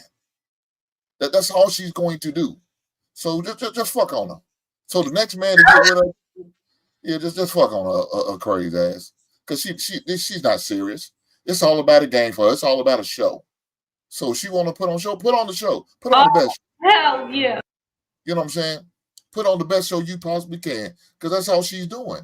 Now she, like you said, I think somebody said she just re-up on a contract with the housewife. Yeah. It's gonna be all on her. We going. I'm sure episode after episode they're gonna talk about it. Matter of fact, at the little reunion, I'm sure they probably gonna be confronted. I don't know. Is he on the show too, or was he just like a pass through, a special guest? He did a cameo. I don't know, for the individuals who are aware of this type of show. I don't watch this bullshit, but it is. Yeah, my bad, Hank. I got you. That's all right. That's all right. I like how some ladies rest in their family. Other ones, they got to learn, and I'm trying to teach her before she gets with a real man like me. But with the situation, Real must be subjective. They, Go on. they Continue. just need to do better about that. And I think somebody said, matter of fact, I think Lady T, you said it, how they make him a mockery of marriage. It's shameful, because guess what? Some young girl is going to be watching that show and think that's what's supposed to happen. That's how it's supposed to be. Oh, we hit a rough patch in the relationship. Now it's time to take off the the hard hat and the gloves. It's time to start working. It's time to get divorced because I'm not happy. My feelings are not where they should be because he's not doing what I expected him to do. Well, guess what? Sometimes people hit on hard times, but it's going to be all about how you come through on the other end. That's the most important thing. How do you come through on the other end? And guess what? If you stay in there, more likely you'll come out stronger and better than ever. But for those who just want to throw their hands up and quit, throw the white towel in, yeah, you ain't shit.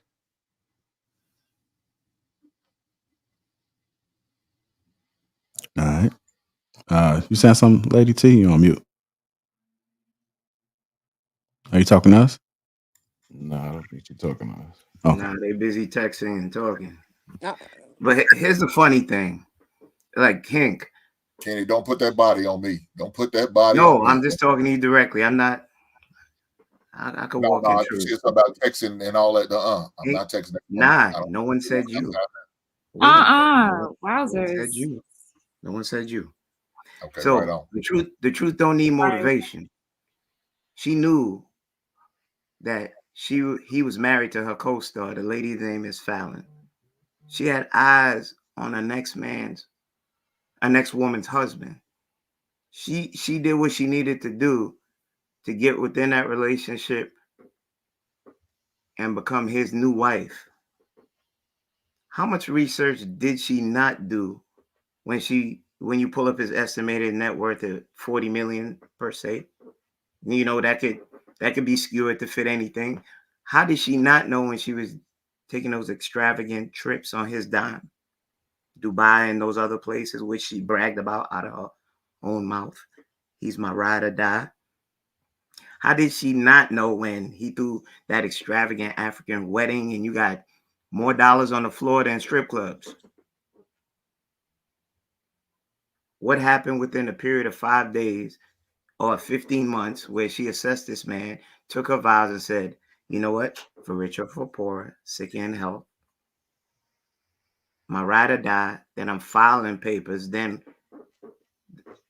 the majority of the people making responses, or you saw a lot of gray dots about his citizenship, him being a scam, a fraud, etc.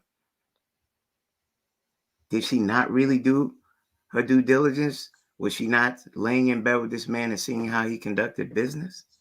Was she not around him enough to at least get some kind of idea that something might not be right with the money or him or how he presented himself while I broke up his marriage to get with him? And he was dumb enough to cleave to her because she was better looking than his wife?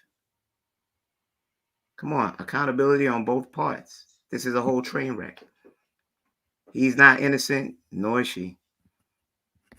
I actually think Kenny has a point.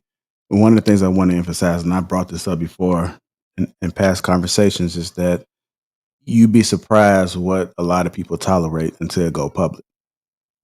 Once things go public, then that's when you start seeing like the reaction. But a lot of times people will go through things that they would never discuss with their friends or their family.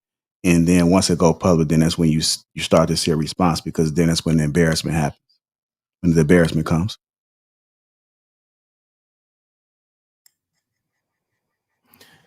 I mean, I feel and this is a question to the panel. What do you guys need to decide I'm going to marry this person? Like, what do you need to see to know, like, okay, I can marry this person. I have this information. I can marry this person. What are like some essential things?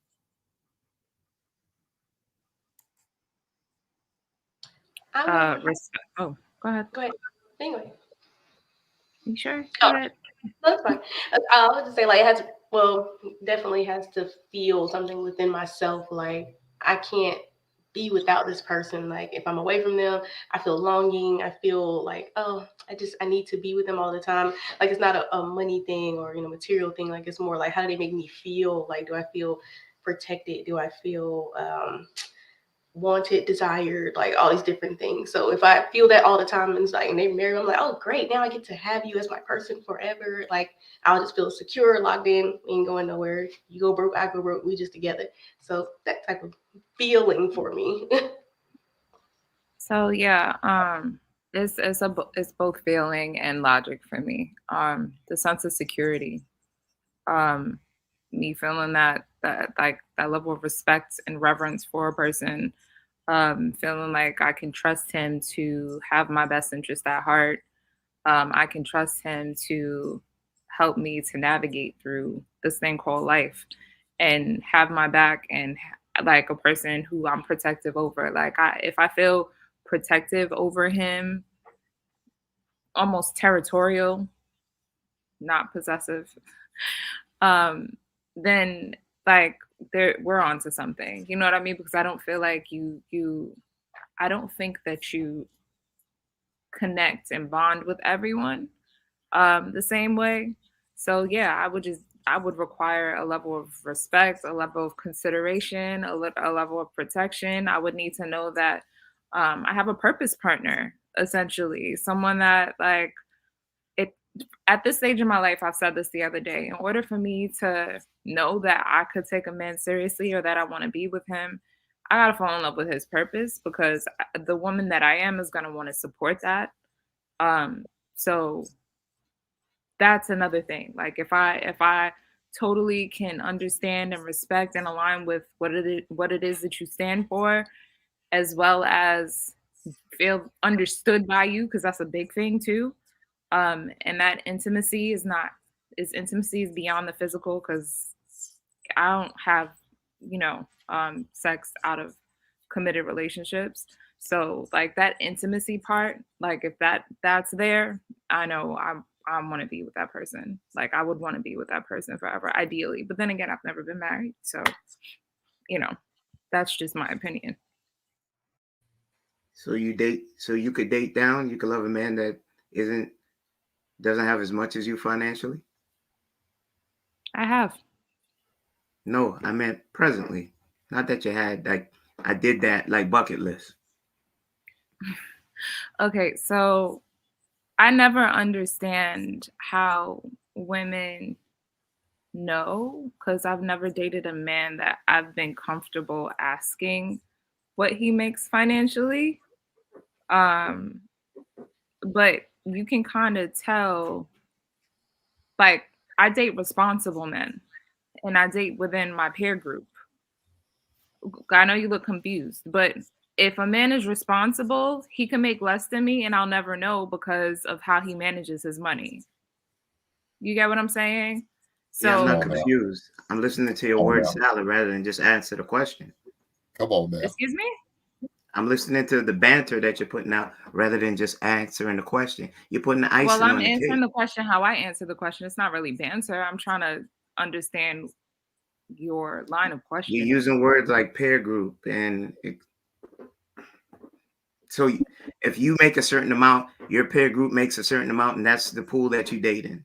You're in the pool with essentially, yeah, with tuna, not guppies. Yeah, essentially, I guess. So you don't date. So that's not in the cards for somebody that came in with say $50K and you're a six-figure woman, and he just wants to love you for being you. I don't know. I honestly don't know. Women will say, "Oh no, I can't do that." But again, I've dated at this point in my I've dated men that I've shared this before. I dated a man that made a third of what I made when we first started seeing each other, and by the end of our relationship, he was making more than me. And he was the man that taught me the most about managing my finances. He was the man that taught me the most about saving. I can honestly say that to this day, the reason why my savings account is what it's been and how I've been able to maintain it is based on the things that I've learned in that relationship. So for me to say that I wouldn't date, that was also someone I knew from high school. So maybe that's what it was. But to say that I wouldn't date down, I don't know, because I don't know what the Most High has in store for me. I don't know who's going to come into my life and show me new things. Like, I feel like it's unrealistic of any woman to say that they won't date down, because a guy could be making less than you and still live the same quality of life as you do because he knows how to manage his money more. Just because I'm making 6 figures as a woman, me living in New Jersey, right outside of New York City, that's not really doing anything for me. You know what I mean? I could be making 6 figures and still be broke. Thank God that's not the case. But you know what I mean? I don't know. I can't answer that question because I don't know. I don't know. You just made a case for it at the beginning that you had certain requirements. Then you went around the block and it changed for you being in a position where... What requirements did I express? Did I express anything that was superficial or spoke to a salary? You did say peer group. And then you did agree when I gave you the example of I date where tunas are, not guppies. And you agreed to that. But then you spun it. Maybe it didn't sound too fruitful coming out your mouth. You spun it to, okay, I'll leave a question mark on that because I don't know what a higher power has for me, rather than the motivation I make with the decisions I make while I breathe on this earth. So I'm not sure what impression you got, but I don't need to spin anything. No, I think you're an awesome lady. I'm having a discussion regarding the points you make because I see how you carry yourself. But I saw you do a spin. Like T, you might want to tap out. You ready to tap out? No, she don't need to tap out. Listen, tap out. She's open to having the discussions without being nasty. Mm-hmm. And you know, I'm an optimist. I think love's in the future for her. A woman that's willing to have that discussion, open to being wrong, open to being right, open to having a discussion. That's what it sounds like. You put his beard in. No, it doesn't sound like she's very self-gratified to a point where it's negative. I think she thinks highly of herself. Hit her in the back chat, Kenny. That's what you do. Yeah. No. Hank, this is why. Okay? This is why. That's your love language, violence? No, it's meta. It's meta love. I only can do meta love taps to him from where I'm at, and I would never physically touch or even play with a man in that way. Like you balled up your fist more than once in your life. You did it quite right. I mean, I used to box, so absolutely, yeah. Okay, it's coming out now. I digress. We done remove the veil, then we Kenny. Yeah, no, and I'm doing that a lot today. It seems I'm doing that a lot today. I see. Kenny in the on the gym, roll, not men. I got you. Jay, could you repeat your question? Like T, yeah, I don't know, man. Just we can go to you heard what they said, though. Jay, you heard what they said. All right. Well, I can ask you the question. Go ahead, bro. Because you were married, or you know, what was the thing that initially had made you say, "This is it. This is the person I'm marrying"? Even though, you know, in regard, you know, excluding all the stuff that transpired afterward, just that initial time frame when you made the decision to get married, what did you feel? What solidified it? Well, I'm not gonna speak on that. Let me speak in the present tense. So what I'm in a relationship I'm in now, right? Because when I was listening to the ladies talk, they spoke on feelings, and a great philosopher, Stephanie Mills, had a song called "Feel Good," make me feel good all over. Sweet things you say to me, you know. Shout out to Stephanie Mills. But it was a lot of feelings, and ladies, you can't just move off of just feelings. How he makes me feel, and that feel, and these feelings. Yeah, that's not good. Now I heard Lady T said she tried to think logically, but I didn't hear a lot of logic in what she was talking about either. That's just my shot back, Lady T. That's all. As far as me, what made me realize she was the one. The current lady that I'm with now, I met her back in '94 in college, right? I knew she was one when I met her in the cafeteria. I came at her. She was natural looking, no makeup on, long, beautiful hair, tall, very sexy, very feminine, very easygoing, very friendly. That's how I knew she was the one then. But it was later on down in life when I had that opportunity, you know what I'm saying, where we actually had to learn some things and experience some things and go through some trials and tribulations. Yet she was still willing to get with a man like myself, even though I wasn't perfect, far from it. But she seen something in me that she said, hey, I'm that dude. You know what I'm saying? And so she was the one, because she was willing to go through the trials and tribulations, through the fires, through the ups and the downs, through my time when I'm gonna admit it, I was depressed. You know what I'm saying? I was going through it as far as the transition in between the second separation of between me and my ex-wife, and it just not, and she talking me through it. She was there for me, talking me through it, helping me out, encouraging me. Said it's gonna be all right. You've been through it before. You made it through the first time. You can do it again. And sometimes you need those words of encouragement. And she was willing to do that. She was my place where I could lay my burdens at her altar. And she knows she can lay her burdens at my altar. That's when I knew she was the one, though, Jay. It wasn't just based off feelings either. Oh, if I didn't know any better, I'd have thought you actually had a heart. You so mad. You big man.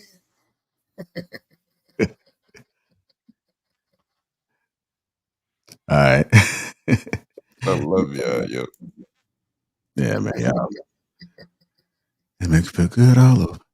Anybody else want to chime in on something? Real quick, Jay, I apologize for not answering your question. Real quick, a man just wants a woman that he can submit confidently into and trust. A man has to be tough. There's no space for men to be gentle, to be in their feelings, break down, and be able to bear their heart. That woman that they can trust, and she awakens that thing within him. That's marriage material right there. A woman that knows how to handle a man with her soft voice that hits like a boulder. A woman that could draw you back from anger into peace when your waters are rough. That's the type of woman that you need. A woman that could see you going through something and not run away from you. She's like, let's get through this together. She's going to roll up her sleeves and she's going to work that earth with you and watch her grow from it. Not berate you, not challenge your esteem, not curse at you, but uplift you with kind words and salutations. Yeah, I love that. I actually wanted to address the question without like tying it into the Porsha topic, since I'm not really that versed on that like whole thing, the whole scandal or whatever have you. Like, I think that's literally what the issue is. Like, people are afraid to be vulnerable with one another, and it's hard to yeah, like that's why I don't understand how a person could get married to someone for 15 months and divorce them. I mean, I know I said I was going to tie it in, but it's like there's no heart connection there. And that's how you know when you're with someone, because that's what I was kind of alluding to when I said I don't think that you just bond with any and anyone. You don't have that chemistry, that connection with just anyone. If you feel like you can be vulnerable with a person and you know that you're safe emotionally, that's the part of security and intimacy that I was speaking to earlier. So I totally agree with that, because even as a woman, if I don't feel like, I know it's probably, you know, more often than not, men say that we operate from emotions and we're emotional, this and that. Like, I can be pretty stoic. I'm sensitive, but I'm emotional, but not to the point where it's like irrational, right? So if I feel like I could be emotional with a man and be safe and I'm safe enough to have those moments as well where like I don't feel like he's gonna run, yeah, I'll know that that's the person. And once I feel like that man trusts me with that as well, I think that that's like, for a lot of women, that's like kryptonite to even the most hard-hearted woman, because it's like you can honor that in a man, especially when you know that men don't do that often. So I appreciate you saying that. I did have a go ahead, Jay. No, just the last thing I'm gonna say. One thing that Lady T said, and I never hear women say this, is protect. You know, you usually hear a man that can provide and protect, but you don't take into account a woman needs to be protective as well. And she mentioned, I can protect him, you know, and it's a different form of protection. We ain't talking about physical. My thing is, Don't bring him grenades and tell him jump on them. You know what I'm saying? Like, that's not protection. If you have somebody in your life that's continuously bringing you explosions, that's not protection. That's the type of protection we need, you know. But you never hear women really say that. But I said that earlier though. But all right. Oh, my bad. I was just playing.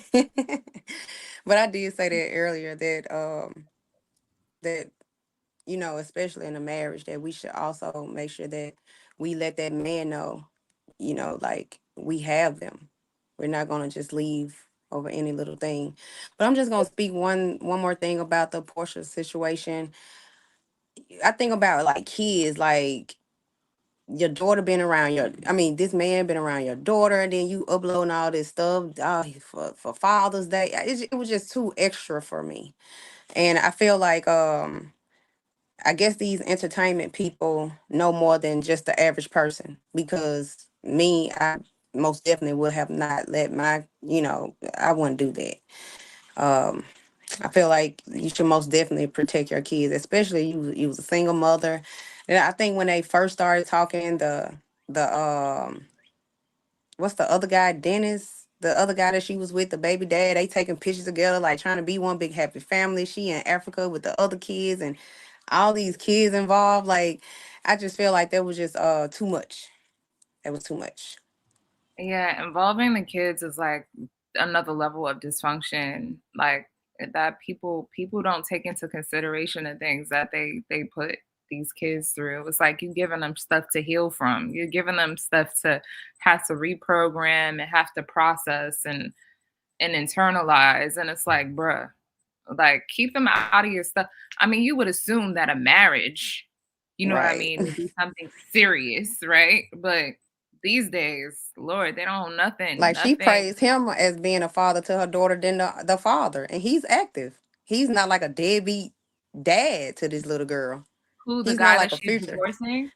Yeah, like she was like praising him as like, you know, she wasn't calling him like, the stepdad. She's like, this is her father. Like, she was like praising him online more than Dennis. And Dennis was like, he's still an active father. Like, they did Halloween together.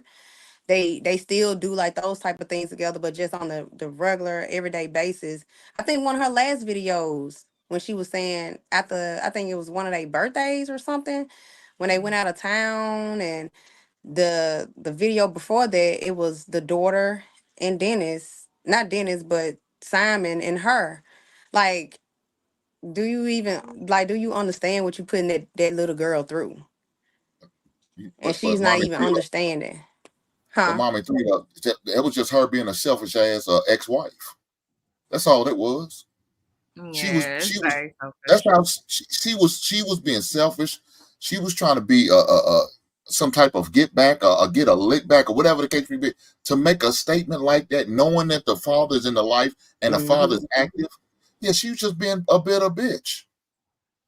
That's all she was doing. She's been a bitter bitch trying to make statements like that to upset the dude, to piss him off. Probably because he didn't come get her when he was supposed to come get her or at a certain time. So what I'm gonna do? I'm gonna make a statement. Well, my a new husband is a better daddy than her present or her real biological father. That was just her being bitter. That's sad. Because he's not a deadbeat or anything. Like, they were still doing holidays and things together. I think making those type of posts when, this father is active and he see these things, like, it's like, are you even taking that into consideration? Like, who would Yeah, want to see she their is. She daughter ain't got no respect. like that? Right.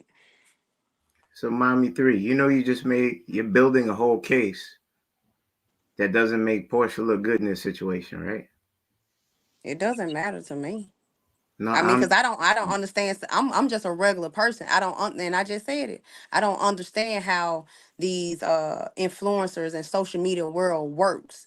I can only based off, like, I'm just a regular person okay. So, and I'm a mommy, mom. watch this. I'm gonna repeat it again. The things that you just pointed out, who does it make a case for showing her character? Does it show her character in a good light or a bad light? Depends on who watching. For me, it's a bad thing. Because you got to understand the audience, her audience, who actually. But I You asked see, you. I just said it. I don't feel like it's right. I say from my point of view, but it might be another lady on this panel might feel a totally different way. Yeah, but here's the thing.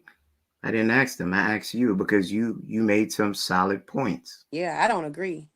Okay. I wouldn't do it. Yeah, that everything. Look, that burns me up. Let me say this real fast. For you guys who have kids with somebody and you're not with them, don't downgrade the other parent. Don't do that. Posting it, saying it, especially where the kids can have access to it. That is selfish and honorary of you to do some shit like that. Now, even if the father is a deadbeat, allow the kid to learn that for themselves. They will see it. They will recognize it. They're smart. They'll see it. If he ain't doing what he's supposed to, they'll recognize it. They don't need for you to put that out there. Let them learn it for themselves. Because let me tell you what's going to happen. You're going to be putting that shit out there saying, oh, your daddy ain't shit. Your daddy's a deadbeat. Guess what your son or your daughter going to look at you? You just saying it because you mad because daddy ain't with your ass no more. You just saying it because daddy done moved on and got him a new wife with a new family. And you ain't got all of what daddy got. Even though it may be true what you're saying about the daddy. But that's how the kid going to look at you. As a bitter mama. As a bitter baby mama. Or vice versa. If you as a man talking, man, your mama ain't shit. She this and that. She just all about money. And that may be the case. But allow your kids to see that for themselves. They'll recognize it. They'll realize mama ain't shit. But they don't need for you to say it. Let them learn that. I agree with that wholeheartedly. I'm going to take it a step further and say, below a certain age, it's your responsibility to protect them from his deadbeat behavior because you chose that man. So, like, my daughter's 13. We went through That's so crazy. ups and downs. Oh, that's crazy. No, that's so crazy because like he have other kids. Where his kids at? Why you just taking pictures with like this main daughter? Like that's too much. Yeah. And that's another thing I much. don't like. I don't like when people move on into new relationships and forget their kids. Hey, Luis, by the way, I ain't say hi to my friend. That's too much. But yeah, no, I'm gonna say, like, to Hank's point, I agree. And in addition, I do feel like as parents, if you made a bad choice and a co-parent, it is your responsibility to protect your children from your bad choice. You sharing that they're a deadbeat makes you just as much a deadbeat, because before the point that they can understand what a deadbeat is, you telling them that parent is a deadbeat means that you chose that deadbeat parent for that child, and there's no reason why that child should have to suffer through your bitterness and your resentfulness and your, whatever you're dealing with emotionally, because you chose that co-parent for yourself. The child did not ask to be here. And that's something I had to even deal with. Like, to Hank's point, that's right. Like I said, and I put this out there because I don't know if I want to do that to him, but we went through our fair share of things, and I'm gonna just say I walk it like I talk it. Like, if they're not around, it's not likely not because of the child, unless they're just a really off balance person, you know what I mean? Just not mentally sound, you know what I mean? So it's typically because there's like been some kind of communication breakdown, the relationship's messed up, and that is not the child's fault. So you telling your child that person is a deadbeat, they internalize those things. And if they come from a deadbeat, or they come from a bum, or whatever you want to call that person to your child is still going to associate themselves with that person as a parent that they love, because grass do be seeming green on the other side. And sometimes it's the parent that spends most of the time full time with the child that the child tends to take for granted. And then when they do decide to come around, because things happen, Marley, hush. Sorry, guys. Because things happen. Then the child is looking at that person like they're a superhero, or they're just a new toy. They want to get to know that person, and now they're looking at you like, why'd you say all these bad things about my other parent? Now I'm getting to know them. I don't see those things. So to Hank's point, yeah, totally don't talk shit to your kids about the other parent just because you guys can't manage your relationship. Right, because people need to realize there's a difference between a lover and a parent. That person might not be a good lover to you, but it could be a great dad. She might not be a great lover to you, but she can be a great mom.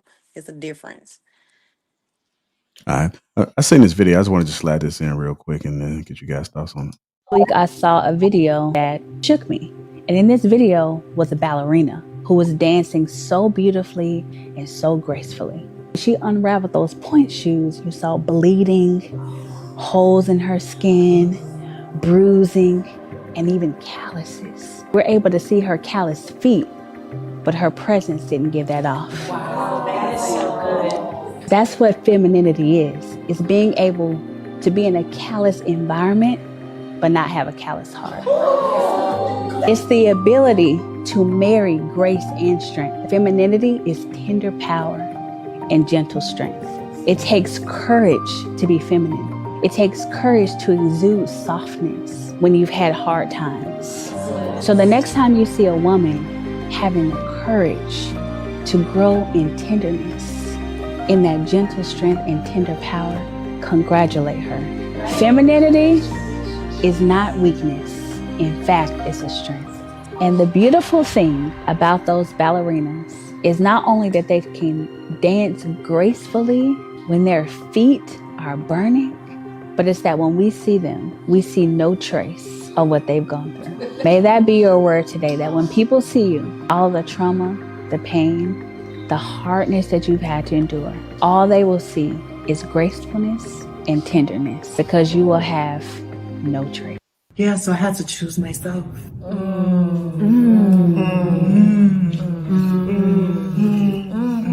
Because care of yourself is self-care.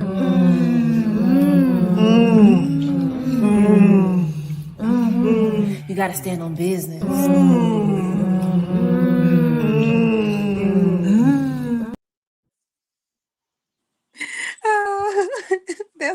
That's the video I thought about when I Hey boy, how did I know JR was gonna pull that out as soon as he got to I said, man, I know it's coming. That was a word though. It was a word. Like, was you gonna be that fourth woman on that video right there if they had asked you?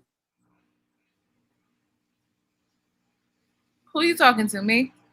I said, yeah, lady T, yeah. Y'all talking Oh, okay. I just gotta be clear. Would you been that fourth woman on that video if they had asked you? Possibly. I know you would have. So like I'm always looking at face expressions. Like I did see a couple of you guys. I don't know if y'all was agreeing or if y'all was disagreeing. Is anybody that had disagreed? No, I was agreeing before Hank interrupted me. So yeah, I do agree that femininity is a strength.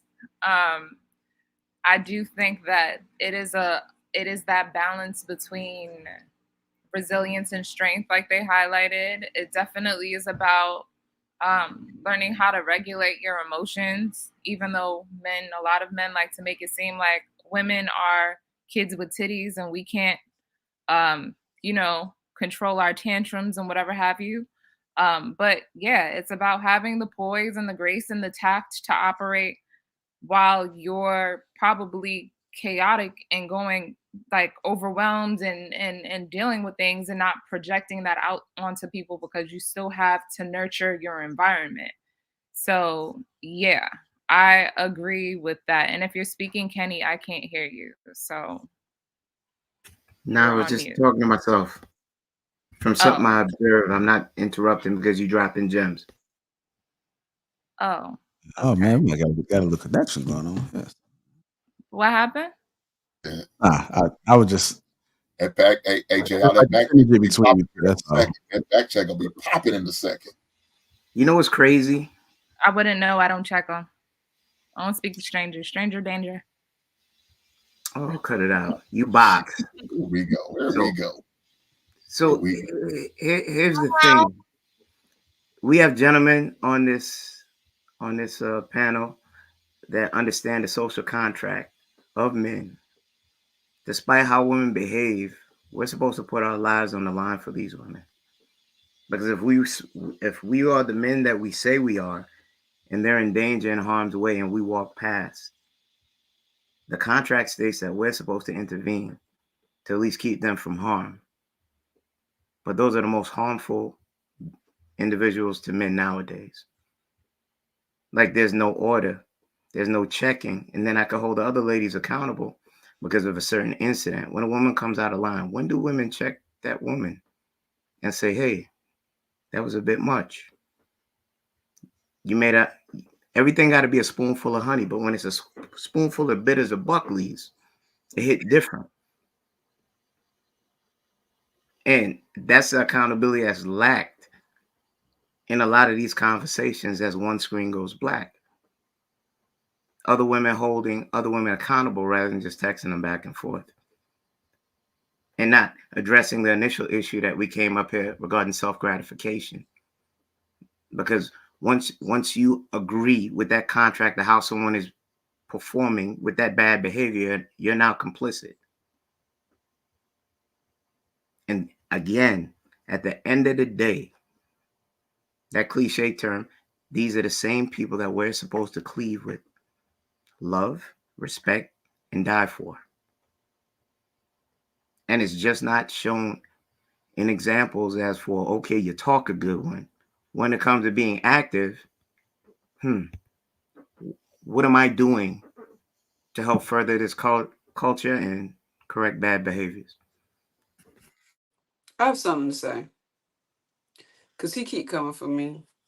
First of all, I'm texting my sister about my mother's cremation. She died on Friday. That's first. Second, Sorry for your loss. Sheesh. thank you. I don't care about you. And my dad instilled this in me. If you see me on the street struggling, don't help me, keep going, because I'm going to be okay. I had a father and a mother. They were together for 50 years. And they're together in heaven right now. So what I don't need you doing is trying to diagnose me with whatever idea you have about females, because this is my first time back since this. I ain't even never met you before. I don't know who you are. And according to what I was taught as a Marine's child and as a house mom's daughter, I don't owe anyone respect that I don't know. A respect is earned in all aspects of things, and I don't expect anything from you, sir. So, with all that being said, as one screen goes black, I need to pick a urn. So you need to understand what you're saying. This is a panel. You need to understand what you and who you talking to, and understand the situation before you make an assumption about people. Because anybody that knows me knows that I'm a good listener. I most of the time agree with Hink. I agree with most of the men on here. I just don't like being personally attacked. You're not going to personally attack my character because I know who I am as a woman. If you are not financially, emotionally, friendship involved in my circle, and most of these guys I consider my friend, you a newbie, sir. I don't know you. Then I don't, whatever you say, but whatever you think about me, I genuinely, in my heart and in my soul, don't give a flying fuck about your stranger. And that's just how I was taught. I care what he thinks of me. I care what JR thinks of me. I care what Jay thinks of me. I care what Luis thinks of me. One day you might get there. And when you do, you'll know, because I'll start treating you different. You can shake your head. I don't give a fuck. So that's all I'm trying to say. You making assumptions about me and a position about me that I'm in an emotional state about me that you have nothing, you don't even know about. So I'm resting in as much femininity as I can with a detective texting my phone back and forth about my mom's death. So you carry on with whatever red pill or whatever divide and conquer or psychology you trying to spit on these other women. No shade on y'all, because y'all know I love y'all, all women. But leave me out of it as my screen turned black. Do not involve me in your conversations. Keep my name out your mouth, sir. I don't know you. Or Let me go ahead and get to these super chats. it's That's real quick. Let's just take a moment. Chicago Really Gifted one Lapeef Network membership. Big at $10 says, "What up, Hink? And take that Willie Hutch album down. You have to win. You have to win Player of the Year to listen to that album, and you ain't a player." Also got a super sticker. Appreciate you, Eric, for $49.99. Big at $10 says, "I think it's an amazing show. I think it's amazing how some people think that the words that you speak stops me from seeing you and who you are." And Jasmine, what are snacks? Jazz, you got some snacks? John the Baptist $10 says, "It is easy to buy her donuts and coffee and make her smile when all you have to do is work with her and not provide and protect her. If all it takes is donuts, let's switch up and you take her home." Russell Sharp $5 says, "Income shouldn't count if body count doesn't matter. Stop the cap." Thank everybody that's contributed to the platform thus far. Let's go and get final thoughts. Go ahead, Kenny. Any final thoughts? Oh, okay. I don't have to say any more. Behavior shows everything that needs to be said. Okay. I do not pile on. I can stand on my own too. I do not use sympathy strings to make a point. I just make a point. If it's a right point, it's a right point. If it's a wrong point, I'm open for correction. No woman under my covering that I know or don't know conducts themselves like that, and I play a part in their life. Because at not one point did you hear me disrespect that woman. All her plights, I argued her points. And for me arguing her points, that's what we do on this panel. I got cussed out and called out of my name, called bro and boy. Because I didn't agree with how you saw things and I presented facts. And again, at the end of the day, these are the women, despite how I feel, I have to protect. Even from themselves. I'm not going to use any tropes. I'm not going to use any pulling heartstrings to have anyone pile into what I'm believing, because I stand in truth, and the truth don't need motivation. I have no problem with nobody on this. We can get to a real good place if we hold people accountable to what they say and how they treat people, because they never know. My dad was a Green Beret. Marine training, what does that mean?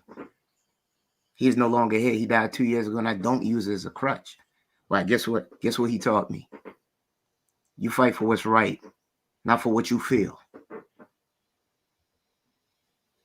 And women are out of order nowadays, where they can feel like they can speak to you any type of way for you not attacking them, but having questioning them about the points that they make and if it has validity. And then in return, a woman can tell you you're this and call you all out your name and still wish to gain respect down the road. Your first impression is your best. Jill, I thank you for letting me on this Sunday panel. Thank the ladies that are agreeable and the brothers that chose to have conversation and go back and forth and come to reasonable agreements and move amicably. Thank you for letting me on the panel this Sunday. So, All right, go ahead, if I may, if I may, I came on late. I don't know what transpired prior, but I never do this. I looked in the chat and I saw somebody say, and it's kind of to Cookie's point. Someone said, lady, you're operating, or you're masculine, or you're operating in your masculine or something. Listen, sometimes I realize in this type of environment, people will listen to you, speak to you from whatever space they're in and expect you or feel entitled to your grace. And this is nothing at you, Kenny, but you know, if I weren't as probably empathetic and compassionate, and if I was on a defense, I may have taken the way that you approached me earlier the wrong way too. So I think I say that to say, yes, women are out of order, but men are also out of order in thinking that they can speak to all women a certain way and get the same response. You know what I mean? Not all women are raised a certain way. Not all women feel safe around men. Not all women, you know, understand that men are gonna, I mean, and some women do understand that men are gonna be men, but just don't care, you know what I mean, and expect for men to self-correct and not come across with a certain tone. So that's that. But so the cookie example, I looked in the chat and some guy said, oh, T, you're masculine or something. And it's like, maybe too masculine for you, and maybe you're too feminine for me, and that's why you think I'm masculine. You know what I mean? Because you don't know me from a hole in the wall. But that's how it is in this space. You get a small amount of time, and we interact with each other for a small amount of time, and people draw conclusions based on the conversation. And sometimes it's good and sometimes it's bad, and that's, you know, just what it is. But we just got to be a bit more open to finding like our similarities so that we can connect and actually relate to each other in a more healthy way. That's all I have to offer that. All right, Jasmine.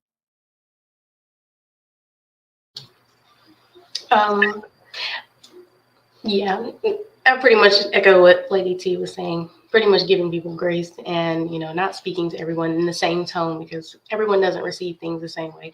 I'm very big on, like, the way you say something to me is how it will be received. So, and it could be the nicest thing you ever saying, but if you yell it at me, I might yell back at you. So it's just, you know, it's not one of those things where like give respect to get respect. It definitely should be giving in the beginning, like, hey, let's all just, you know, respect each other, understand that we don't know each other. And, you know, I always like Sweeney and Andrea arguing at each other all the time, and it'd be hilarious, but it's like, I just, you know, I could never get in my feelings that much about somebody that I don't know personally. So it's just like, okay, calm down, get back to the topic. That's all. All right, simmer down. Go ahead, Jay. So you be cursing people out, Jasmine? You just putting up a front? You be really cursing people out when the camera cut off? It's very rare, but it can happen. It definitely can go there. Okay. Listen, even there you go, being a bully, Lady T. It's not even your turn. No, I was gonna say even the most cooperative of a woman is, listen, you everyone has their limits, okay? Sometimes y'all be tiptoeing on a minefield. Like, when are we gonna stop? Nothing got done to this lady. When are we gonna stand in truth? Are we gonna sugarcoat like I this said, whole I thing? wasn't here, Kenny, so don't get me wrong. No, Lady T. You took up the mantle like you was. Wait. When are we gonna stop sugarcoating what is? When is the women that we protect gonna protect other women from themselves and the things that they say? So the men that I call friends. So as I continue my conversation, you think that woman could curse me in my face if I was an ornery type of man that didn't take kindly to that? Pink, will you think she could conduct herself safely? Before I pop, I'm trying to be nice. All right, let's go. If I was that type of man and I did not show patience, he already got his. I kind of want to continue with final thoughts, y'all, so we can go ahead and get up out of here. I know we've been on past the time, so let's final thoughts. Go ahead, Jay. Oh no, I said what I need. Okay, all right, go ahead, brother Hink. Oh man, I get my final thoughts is, look, just be respectful to one another. At the end of the day, just be respectful towards one another. Treat each other with the utmost respect, and I think everything will work out for himself. I mean, look, Kenny, let me say this. Once you recognize what you're dealing with, then you adjust accordingly, and then you keep it moving. Ain't no need to don't try to have cover for somebody who doesn't belong to you, who doesn't deserve your covenant, right? If you share this with the individual you're sharing with, and they don't take it, you move on. Find the next person that's willing to accept what you got to say. I'm gonna leave it at that, bro.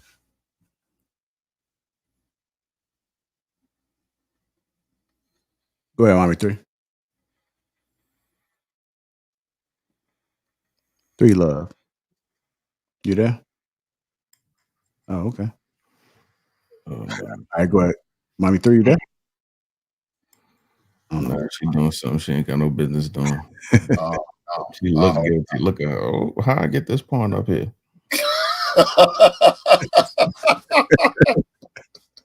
Go ahead, Cookie.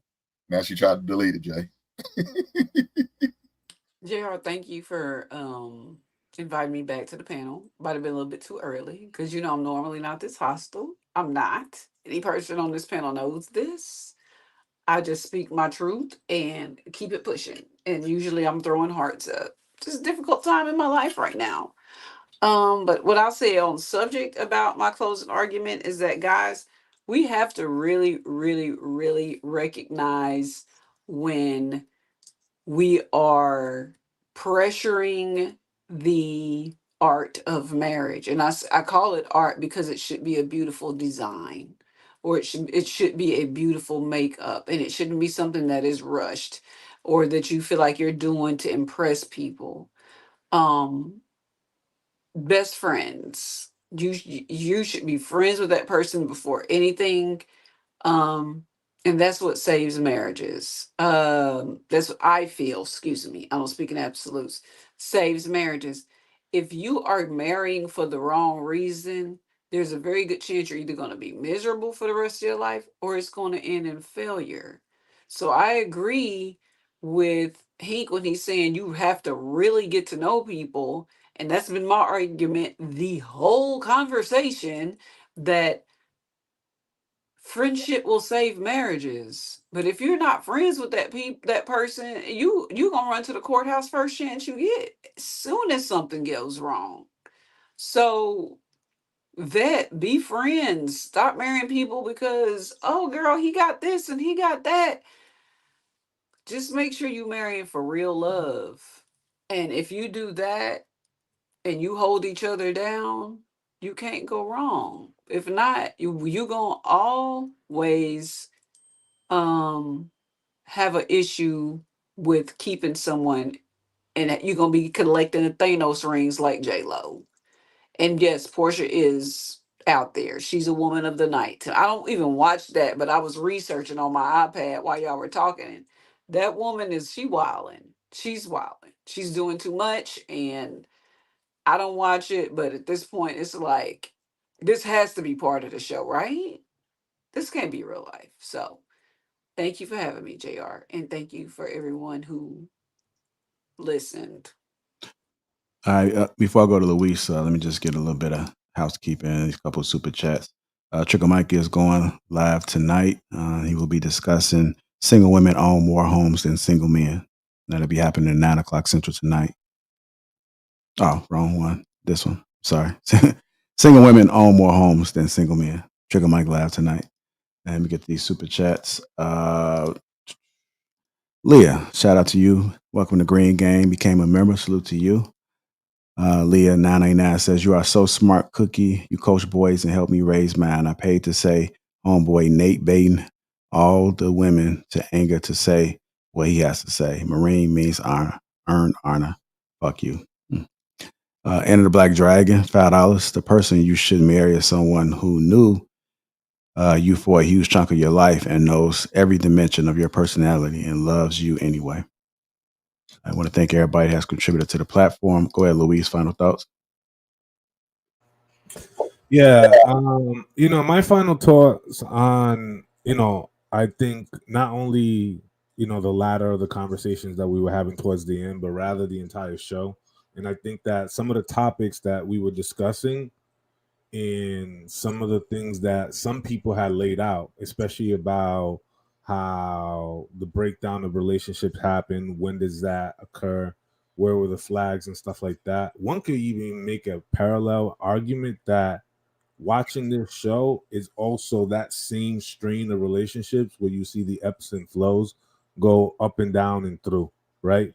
I think that this conversation is probably more interesting considering the contentious that has happened and occurred, that someone can make an evaluation in um and make a sort of what's it called, a video about this video, right, about sort of the topics and the panel and the sort of the chemistry of the conversation and how things have gone. I think that it's also in itself an easy, good case study. I one of my final closing thoughts are, um we're all not always going to agree with one another. There are brothers that that I agree with, that are solid, and I like the way that they move and how they handle conversations and the topics that they bring up. They're very enlightened, and there are certain things that I sometimes don't agree with, and I kind of have a little bit of pushback. But I mean, I think just overall, we're not always going to be in alignment with some of our philosophies and how we handle relationships, and certainly how we handle people that we don't know, people that we're in frequency with, especially being on these panels. And I think that is important to kind of notice and pick these things up early, because it's just a way to kind of push the conversation of this forward, right? It's easy to kind of get stuck in some of the minutiae, but I think that this was overall a good topic. Yeah. Go ahead, Lady T. I seen you wanted to say something. Yeah, no, I just wanted to speak to, like, as far as like closing out to what we were discussing, and to encourage people to approach, like, to just, singleness is not the leprosy. It is not a disease. If you are not approaching a relationship from a place of service, whether man or woman, you're not ready. And you're if you're out for the take yourself to therapy. Take yourself to God, take yourself to a counselor, take yourself to a mentor, take yourself to a life coach. Focus on self, right? Instead of going into relationships seeking to take from a place of lack, from a place of survival, from a place of being an opportunist. Because if all you're looking for is to take, then you can't find value in anyone else. And if you can't find value in anyone else, then you're not created to relate to another person. And it's going to be hard to have a fruitful, substantial relationship if all you're doing is taking and wanting to take from people. And I think there's a level of selflessness, and again, what I said earlier, humility, that comes when you're actually ready to love. And if you're not there, it's okay to not be there. But let's not mismanage one another's hearts anymore. I hate the fact, again, that like people are literally like, it's almost like nothing is sacred. Um, but we should value each other more. You know what I mean? And be a bit more mindful about how we're approaching relationships, and not only go in for what you could get, because it's going to require sacrifice and compromise at one point or another, regardless.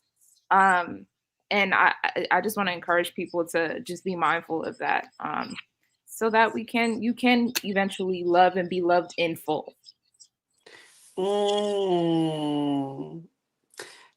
That was the JR thing he reposted that video. That's what I felt warm when you said that, because that's what's missing. It is what's missing from people's marriages. People have to grab and go. And JR, you my boy, I want to apologize for my pop off, but you know the circumstances. So it is what it is. Yeah, understood. Anybody else want to say anything? Let me make sure. Are you doing a little heart thing? Everybody good? All right. Trigger Mike. Oh, got one more. A healthy relationship. Let me see. A healthy relationship is about someone else, not me. I appreciate you, Enter the Dragon, for that super chat. Again, Trigger Mike is live tonight, 9 p.m. I want to thank everybody that's on the panel for their perspectives today. It was an interesting discussion. I think we did put a lot of gems out there. I think everybody spoke and put something in that somebody could take away. So make sure we support each other. Check out our IGs, Instagrams, YouTubes, whatever we got going on, TikTok. Let's make sure that we support each other. And hit the like button. Also, make sure you subscribe to the channel. Y'all enjoy y'all Sunday. And we are out. No, I really can't complain. Wave, yeah. Hey. Everything is straight. Wave, I'm in it for keepsake. In the field with the cleat lace. Beat freak with the bare face and a slick tongue, that's what she say. She look good, she a big tease when she bite lip with the wink face. Hella bad when she throwing it back. She bring that my way for the team play. For Pete's sake, I'm above average, I pass